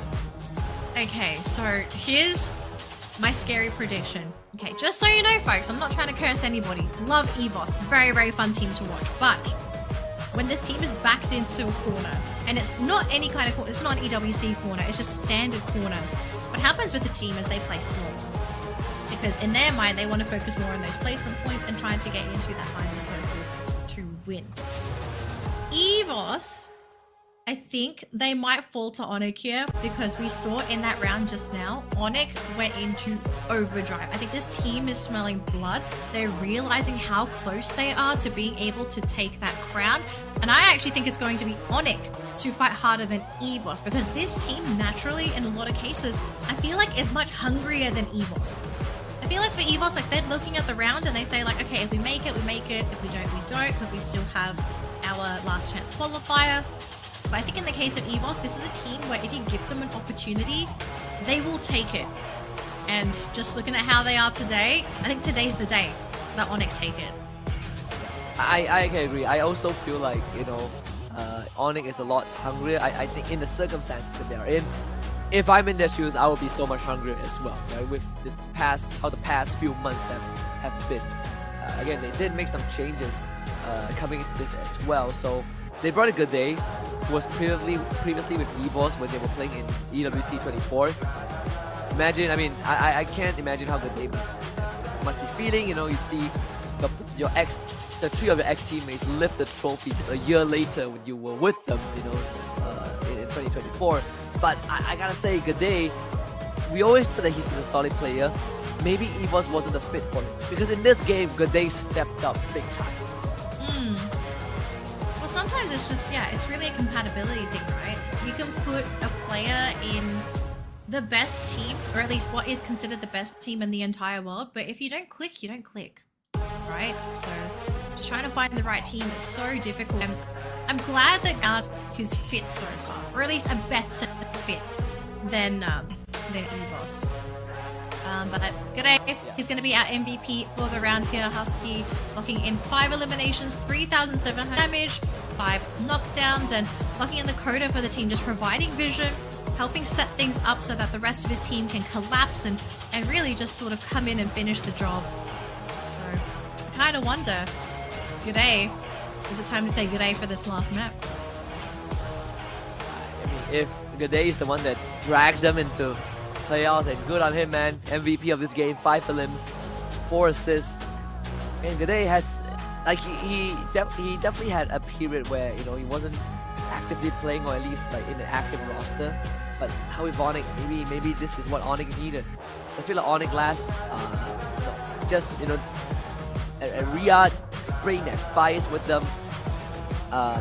Let's be clear. Onyx before G'day, who was it again? Well, I gotta check back before G'day was with them, I feel Zyro, right? Zyro was in the active lineup, but that was kind of where Onyx fell short. I feel like Zyro didn't really fill in what Onyx needed. G'day was the one who filled in the gaps even better. Well, Onyx, you got one job, and that one job is to take this final map, to take over Alpine, or at least to play better than EVOS. I want to know what the final score is, because I think we need to see with our own eyeballs how close is this race. Because I'm not 100% sure, but I'm getting this itching feeling that EVOS is still leading, but barely. And just based off of the points, 27 points for Onyx. And for this round alone, EVOS only took 6. So either they have already overtaken EVOS, or they are only barely slightly. But because it's 6 to 27, I think Onyx have overtaken. I think. I think so too. I feel like Onyx probably have taken over the leaderboard, well, at least in the first place. And yeah, now it's between them and EVOS, and so ironic, right? That Onyx, you know, we counted them out. I think a lot of people counted Onyx out. Now they have a chance to get into the grand finals for EVOS. And indeed, they have overtaken EVOS by 7 points. That's very big as well going into our last round, because we have to remember, folks, 7 points. The team that gets booyahs on average tend to get about 24 if they do manage to lock in a lot of those eliminations. So EVOS, they've got to do a lot of heavy lifting. Firstly, they have to make sure that Onyx do not place very high in this round, and if that's not the case, EVOS, whatever they have holding them back, they've got to let that go. They have to let go, and we need to see this team step up and fight. Fight early, grab those eliminations, and start to run away with the game, because if they do the normal thing where they sort of sit back, relax, and focus on placements, I think they're gonna lose to Onyx. Oh, I don't know. I mean, in terms of consistency, I always side with EVOS over Onyx, but after that round, it's gonna be a completely different ballgame. Right? Alpine, you just say it's not EVOS' best map. In fact, out of the entire pool, EVOS on Alpine is going to be a bit more of a struggle. But let me check on Onyx. How well does Onyx do on? Well, I think Onyx on Alpine is considerably worse. Holy cow. Yeah, I take that back. EVOS does way better than Onyx in comparison. Okay, if the stats are correct. What's the difference? Okay, so I mean, EVOS has 1 booyah, Onyx has none. But if we just looked at the total scores obtained on Alpine out of what is this? Out of 8 matches, I think Onyx has what is this? I think EVOS has 90 points. Onyx probably has like 30 points or 40 points lesser than them. Ooh. Okay. Yeah. That is quite concerning. And now I think the hope is, can they prove those stats wrong?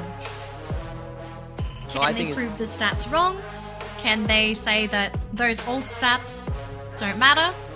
We are here, and we are going to flip the script and prove that we are not that bad on Alpine. I mean, it's a big task to ask. I mean, it is. Again, like, I mean, the stakes aren't, you know, like at its heights, right? There's a lot of fallback. I think this format is quite forgiving to teams who are not able to step. In fact, it's incredibly forgiving. Right?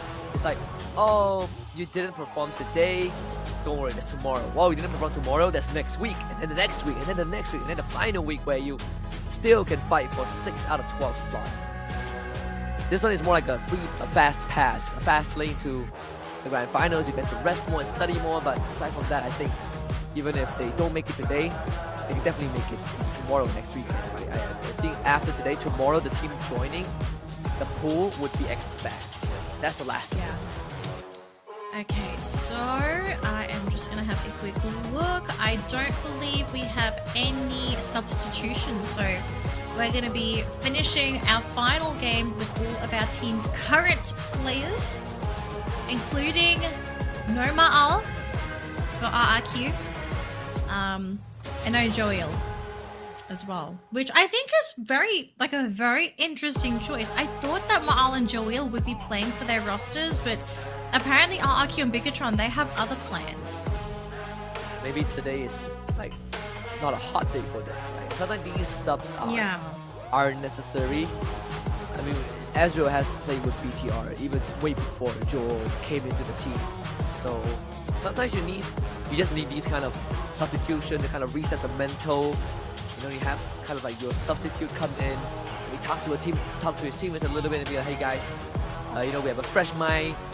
Maybe Joel and Ma weren't feeling themselves and it's affecting the team. There's a lot of factors to consider, but if anything, unfortunately for these two teams, it hasn't really worked out yet. Though RQ had one good round with Ikao, BTR had one good round with Ezreal, but in the grand scheme of things, it's not enough to make them qualify for playoffs by the end of the day. Yeah. Alright folks, just in case you have joined in the broadcast just now, we're ready to jump into our last game of the day. And so far, it is a race to the top between two teams. It's EVOS and Onyx Olympus. Now at the moment, Onyx are currently leading by about 7 points, Husky. Still very doable for EVOS to take over. Now statistically speaking, according to Husky, Onyx do rather badly compared to EVOS on Outline.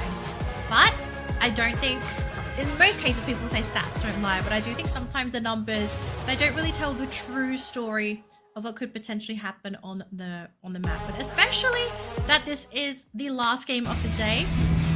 I mean, I could absolutely see Onyx pull their finger out and say, the numbers, they lied today. I'm all for the upset. As much as, you know, on just a head-to-head basis, EVOS does better than Onyx on this map.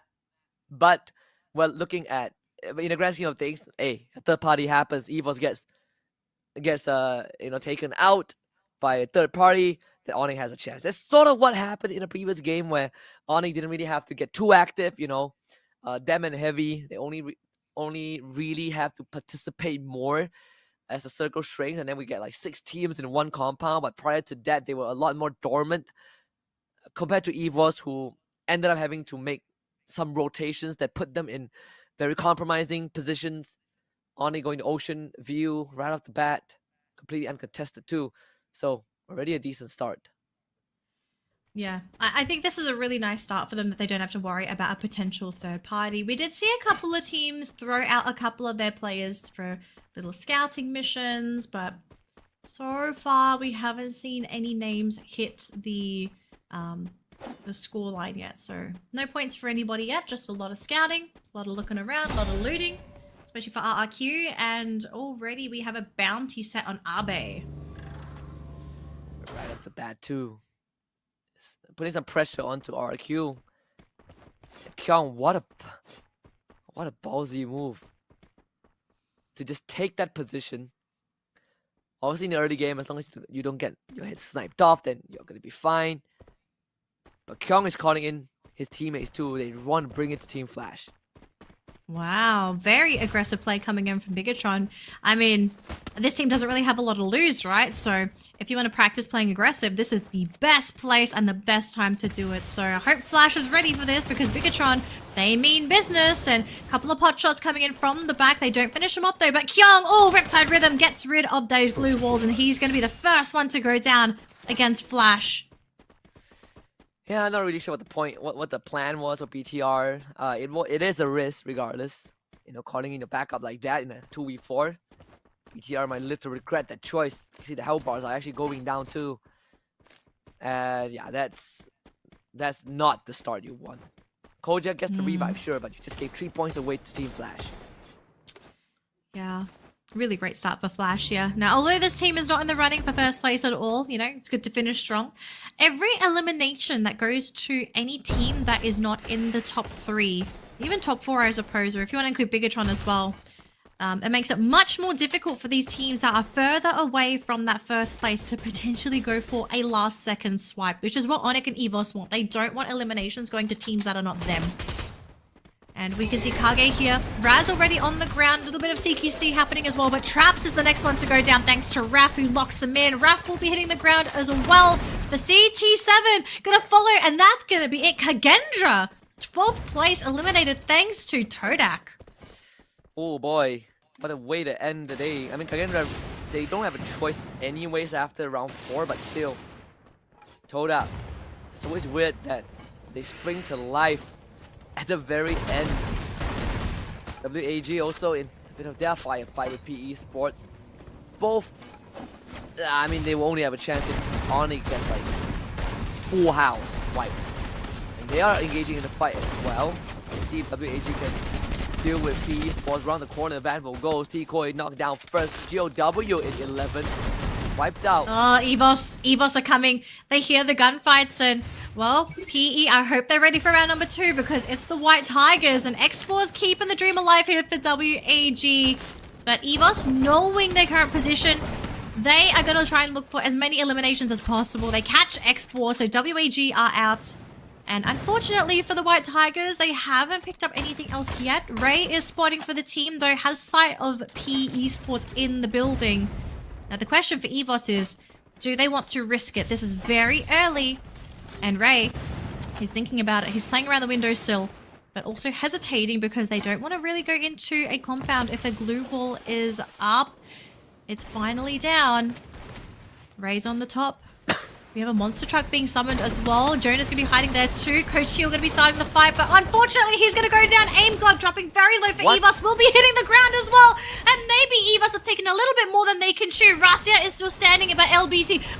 Looks like Jonah coming in from the back lines. He does not get the critical body shot. Ray on the ground. Rasia all alone. EVOS are gone. They've lost their opportunity for first.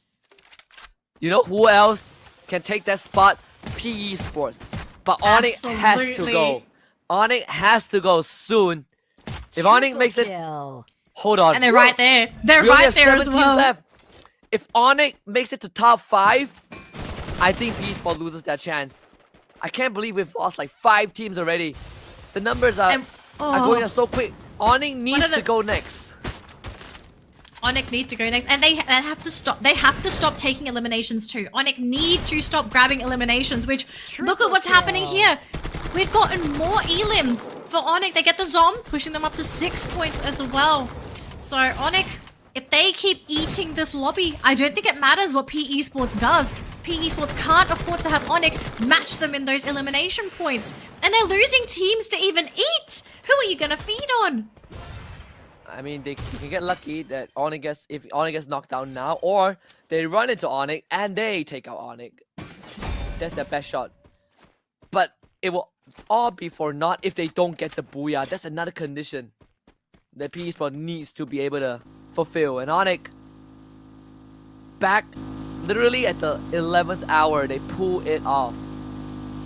Incredible stuff. That's why like people doubt Onyx. I mean, everyone has questions when you look at the differences in Onyx's performance, right, from tournament to tournament. But it's in times like these that they step up and they pull off the impossible. I feel like Onyx may have just created enough of a gap for them to maintain this lead, because just going off of this live scoreboard at the moment, they're at 95 points and PE Sports only sitting on 72. So unless Heavy's able to pull out some big numbers all of a sudden, I don't think either of these teams are going to catch Onyx, which Flash, they've got 2 players flying in. They have just been brought back in, but Crime, he's going to try and meet his team in the middle. I don't know, Husky. I don't know, because you need more than 20 points. The gap so far, I think it's like 22, 23 between Onyx and PE Sports. And this is including their current points in eliminations for both squads.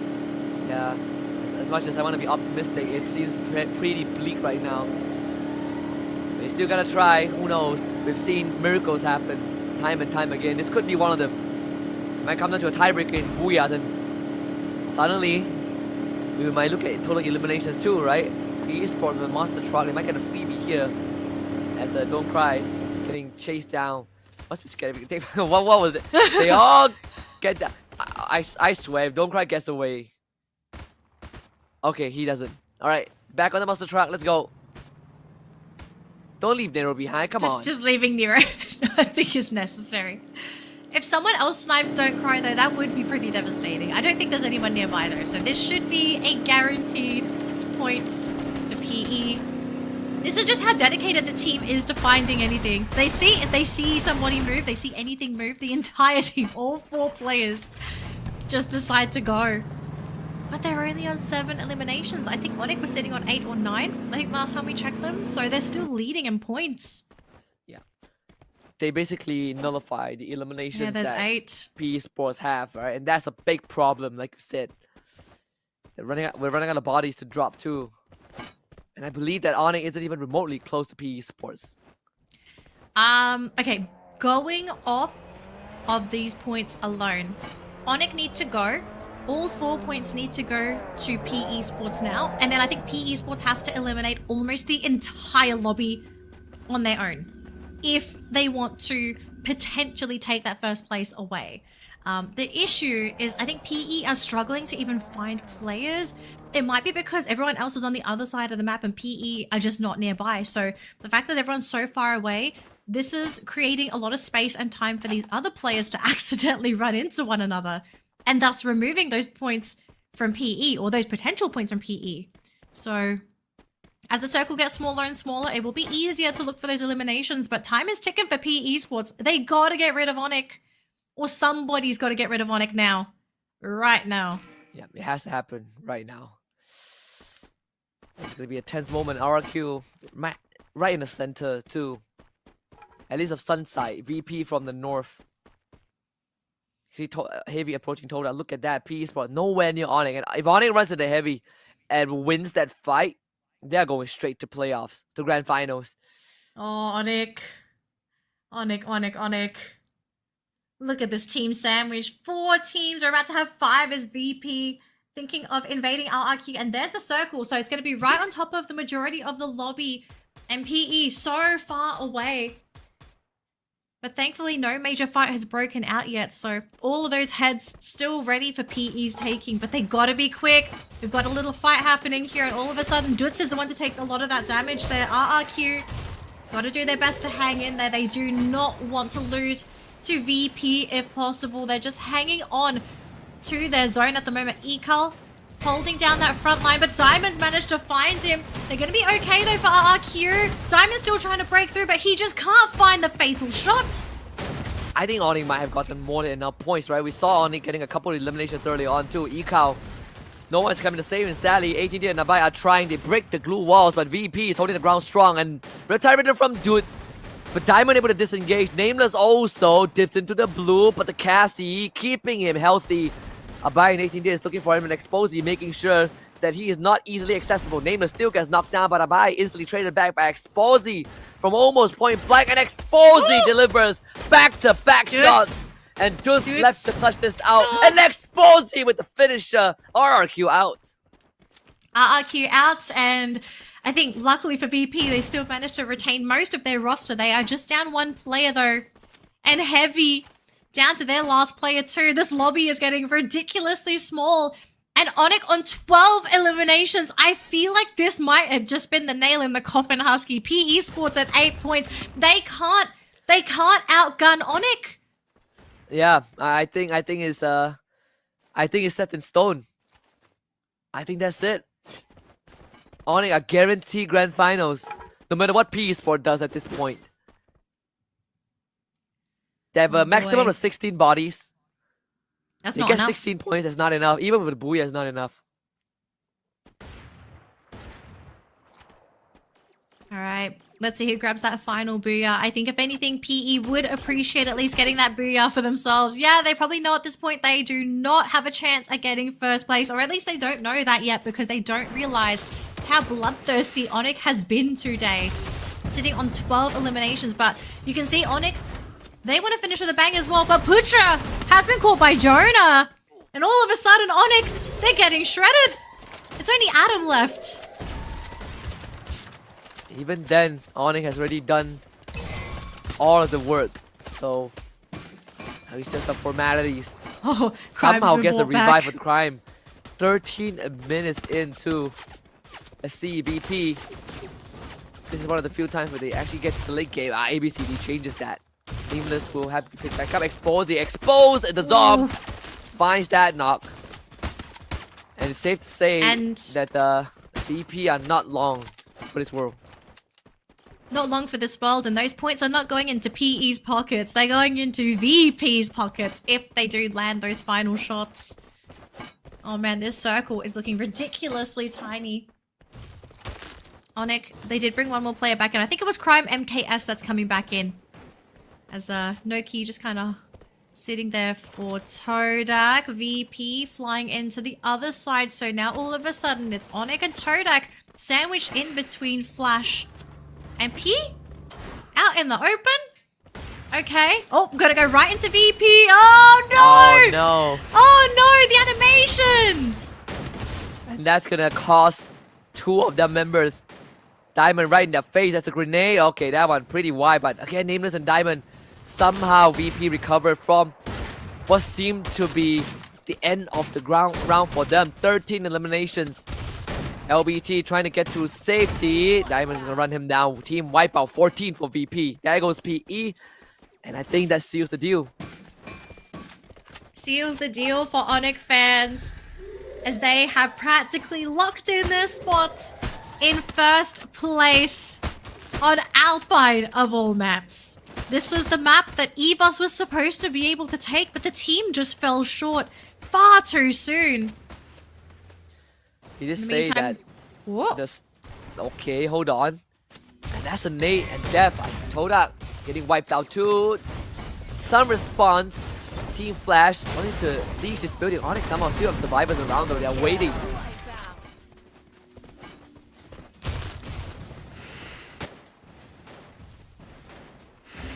Alright, just sort of holding things down here as we have 3 teams remaining here, folks. Flash still standing with 4, although the zombies on the ground. Oh, but they lost ABCD as well. VP play around the building as Flash still trying to find their way in.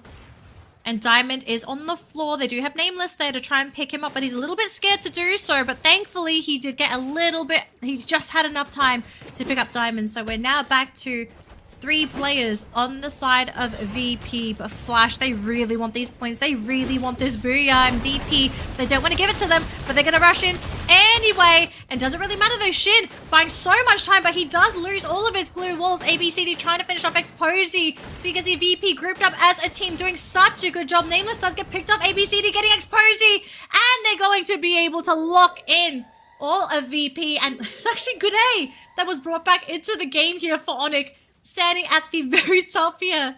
And, well, I think it's safe to say here, Husky, that Flash have locked in the booyah for this round. Yep, they have. Any moment now. Good day. Okay, whatever, right? We're going to finals anyway. There we go. Red Bull doesn't give you those kinds of wings, but all right. He tried. Still, all smiles and high fives for Team Flash. You're not gonna make it to finals just yet, but hey, it's always good to end on a high note.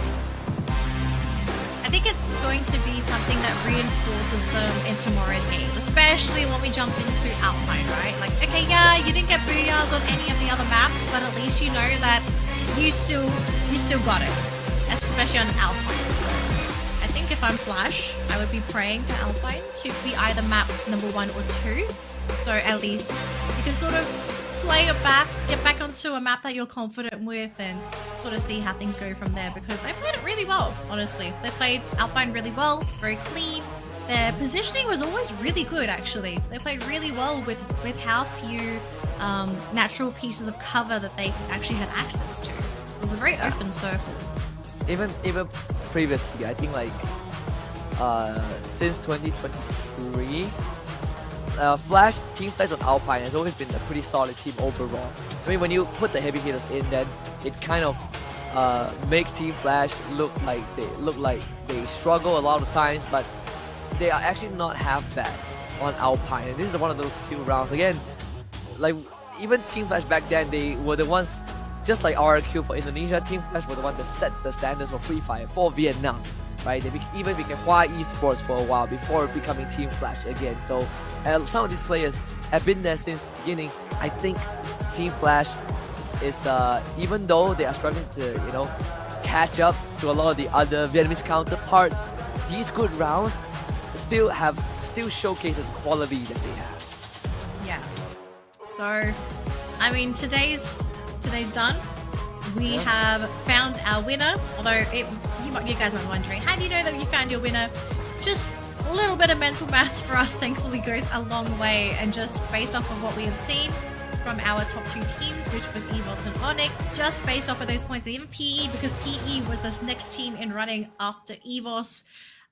Yeah, Onyx just got far too many points and they lasted just far too long, right? We needed them to go down early. We needed them to go down with practically no points or very few points, and neither of that happened. Sure, they didn't get the booyah, but does it really matter? If you end up being 3rd, 4th, 5th, that's already too many placement points to be giving that team. Yeah, and again, it's just very unfortunate that, you know, EVOS had a good start, but the last 2 rounds, they kind of fumbled a little bit. I mean, round 5 was unlucky, but round 6, it kind of a bit of a fumble. Opposite for Onyx, right? They came online in the last 2 rounds, and it really mattered. And it's more than enough to get them to the grand finals. Yeah. So congratulations to Onyx, as they have locked in their spot, and they don't need to play tomorrow. They can sort of sit back, relax, or maybe not fully relax, but pay attention to the games with their coach and just sort of check out the rest of the competition and figure out, okay, where do we need to improve? What is everyone else doing? Where are we falling short? And what can we do to come into the grand finals in our very best form? But also, congratulations to all of our Onyx fans as well. You know, I think everyone rejoicing in the chat. If Onyx is one of your top picks for tournament, they are a very fun team to watch. Although at times also very hot and cold, which might be why a lot of you guys are fans of them, because we could all cheer for the the best team in the world, but sometimes cheering for the best is kind of boring. So you want to have the team where it's like, okay, what kind of games are you going to give us today? Oh yes, we're going to get amazing ones. And then you sort of just sit there and think, oh, I guess we like our dinner a little spicy, I guess. I mean, some teams are like a box of chocolate. You don't really know what you're gonna get. At least... Actually, no, you do know what you get if you turn the box around. Hey, we at least Onyx isn't the last team to qualify, alright? If they win 4 seasons somehow, at least people can't say that they're the last to qualify and then they win the 4th season. By luck. Although, with Champion Rush, you never know, right? Heck, if Toda makes it to the grand finals, they could win if they hit Champion Rush. It's just the unpredictability that makes it fun. But yeah, good for Onyx, right? They don't have to wait until the very last. I kind of fear for teams when we do get into Champions Rush, because I think EWC it was a masterclass of how chaotic that game mode is, and I really feel like it messes with some of the team's mental when you're playing in that game mode, because like the first goal is to get the 80 points, which fair, you don't need to booyah to get the 80 points, but once you've crossed the 80-point threshold, then you start to see teams pull out some really crazy stunts just to lock in booyahs, and we saw so many teams, you know, they tried and they all failed just trying to get booyahs after the 80-point threshold. So I'm really keen to see if we'll fall, if we're going to have a team crowned by a booyah or a team crowned by points again. We almost got the EWC, right? Like very EVOS close. would have been crowned winners anyways, through points alone, but it would be slightly anticlimactic. They get wiped out and then we're like, they're gonna win anyways. Thank goodness they got the booyah to really close out the grand finals, but there's still a possibility, right? I think that's the beauty of Champion. It not only rewards consistency, but it also rewards people who are able to really step up to the occasion, right? It makes sure that you not only know how to survive, you know how to fight to win, you know how to play to win. I think that's a very important part of Free Fire right now. You need to know how to fight. Yep, you need to know how to fight, and you need to know when to win when it counts the most. I actually think that might be more important than grabbing those points. But I mean, I think we just leave it to the teams. We wait until we finally get to our 2nd ever Champions Rush, or at least one of the biggest Champions Rush. Maybe not as big as EWC, but hey, the game mode has been fun so far, so I think we keep it. To anyone out there that's complaining about Champions Rush, not happy. It's fun, okay? It's more fun than the old mode, because I think it kind of keeps everybody on their toes, because it's not just a case of like you just play 6 games and it's whoever's got the most points. Now it's like, oh, but there's a secondary win condition where if you hit the win condition, you're good. So Yeah, I mean, we're a little ahead of ourselves. We're not quite there yet, though. So, as we wrap up things for tonight, ladies and gentlemen, we have our highlights for our final round, which did end up wrapping up on Alpine. And the long story short, it was a battle between EVOS and Onyx. And unfortunately, EVOS, they fell short because they were eliminated far too early in the round, and they just did not get enough eliminations before losing their opportunity, meaning Onyx is the team to sit in first place today and will be locking in their spot for the next stage of the tournament. And yeah, Onyx didn't get the booyah, but does it really matter if you have enough points? Yeah. Again, Onyx is our 5th team to enter playoffs, but still, you gotta give credits, right? You gotta give a spotlight to Team Flash, who did get booyah regardless. MVP with his game, Death. You know, we sometimes poke fun at him for having rounds where it's just there's nothing he can do where he's helpless. But hey, just as like his name say, he delivers, right? He delivers exactly what he promises to his enemies. 6 eliminations this game. This sniper was able to wake up. Yeah, he receives and delivers his name, which I think is absolutely perfect for somebody that wants to really embody one of the most important elements of Free Fire, which is getting rid of other players. Going to keep that in a PG fashion. But for Flash, unfortunately, yeah, okay, they grab the booyah here. I think at this point, you just want to get ready for tomorrow, all right? Get ready for tomorrow. There's one more opportunity to grab that first place to make it through if they have to play again, because yes, folks, only one team is going to secure a slot tomorrow. For the remaining teams, you still have the last chance qualifier that's happening next week, right? Yeah, I think it's next week. Next week, yeah. And for the last chance qualifier, the top 6 teams will make it through. So it's a pretty big window.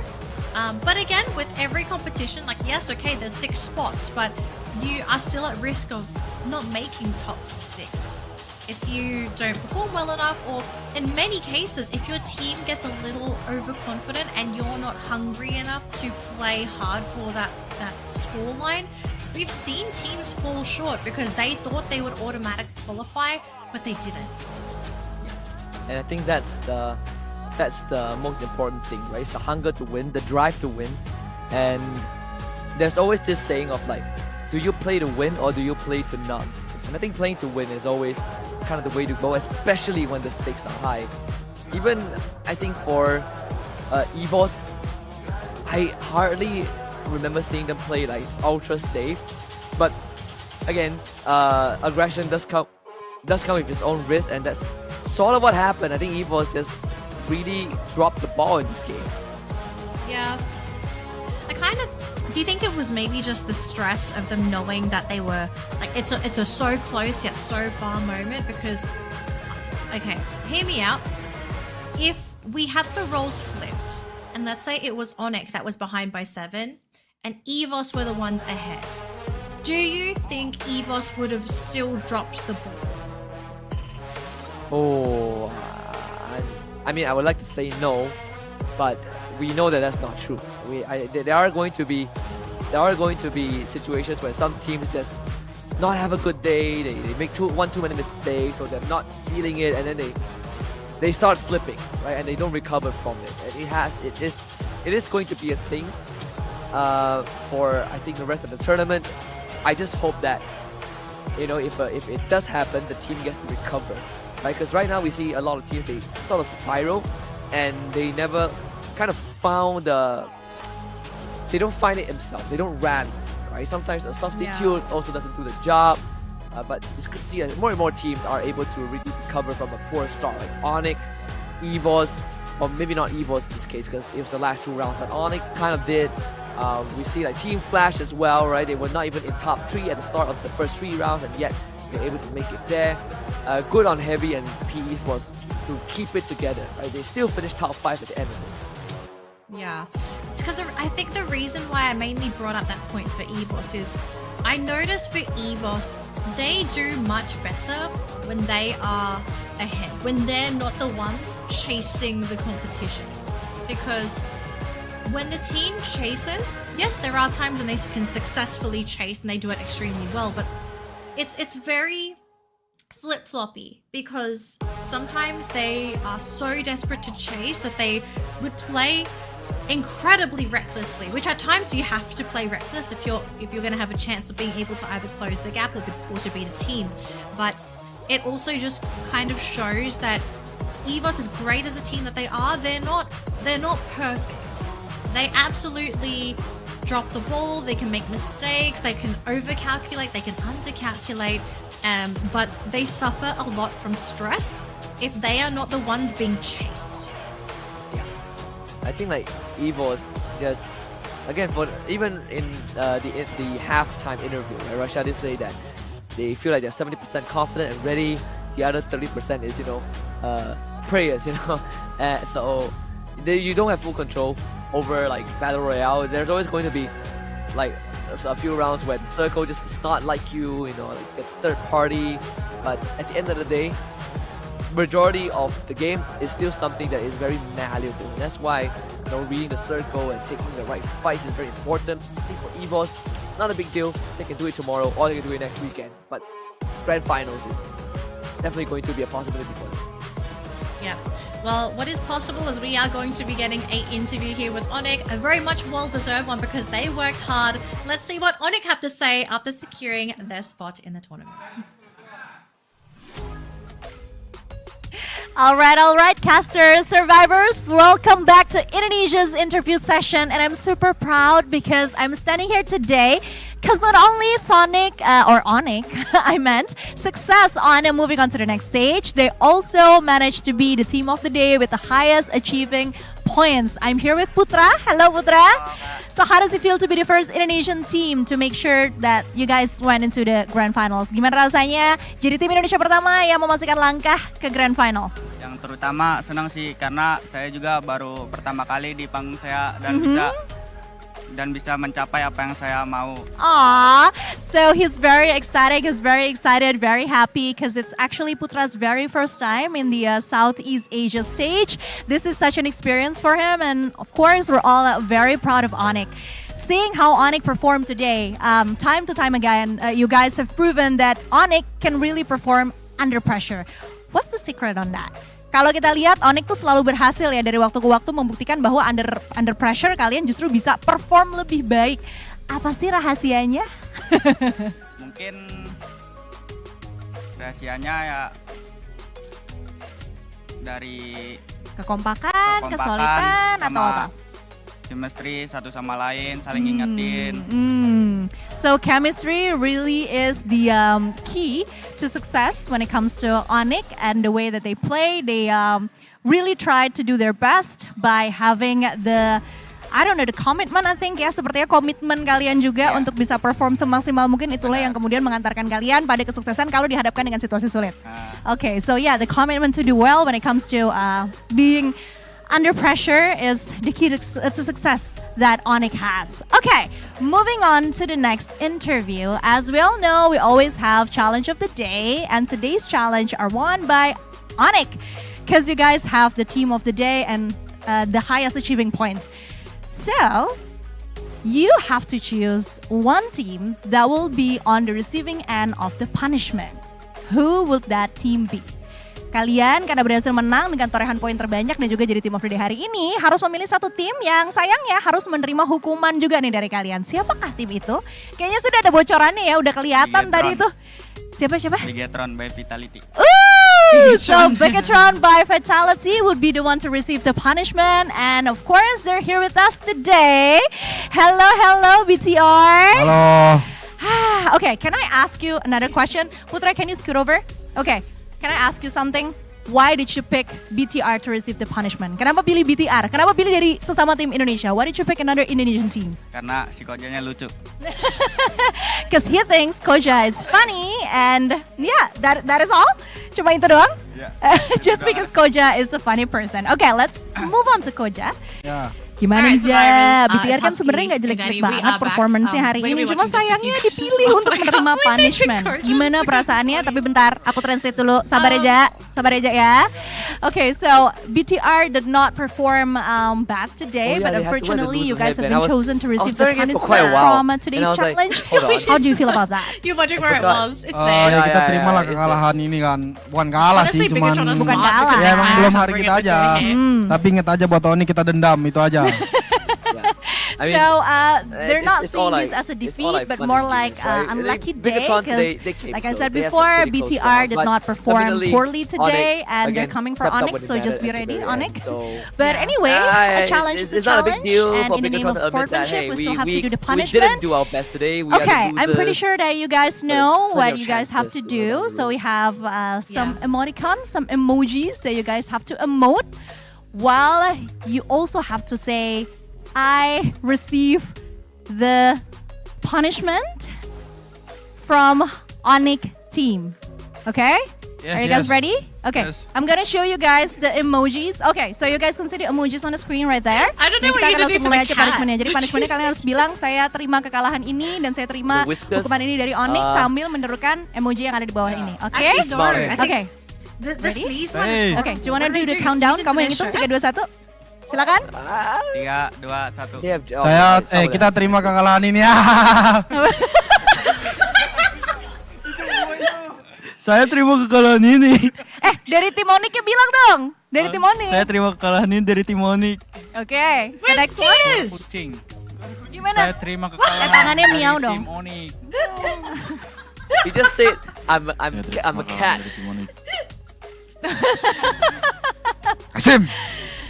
Saya terima kekalahan dari tim Onyx, tapi Sekali tunggu di lagi. semifinal. Oh, come on. You should have Come sneezed on. Round of into your applause for jacket or BTR something. in the name of Come sportsmanship. on. Thank you so much, you Alright, guys. That was alright. pretty cool. Nice try. Okay. Thank you so much, Putra, and congratulations once again for moving on to the grand finals. I'm pretty sure you're very happy. We're gonna give you some time to celebrate, and for now, we're gonna go back to the shoutcasters. Take it away, casters.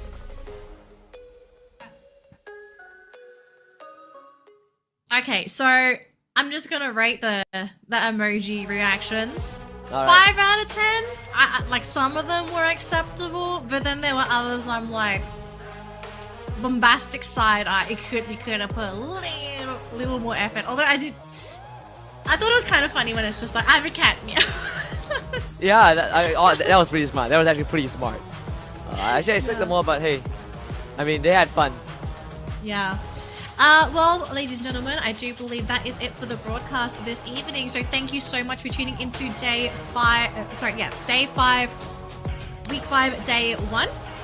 We still have matches tomorrow. It's our last day for our regular knockout stage before we go into our last chance qualifier. So these are the teams that are going to be playing tomorrow.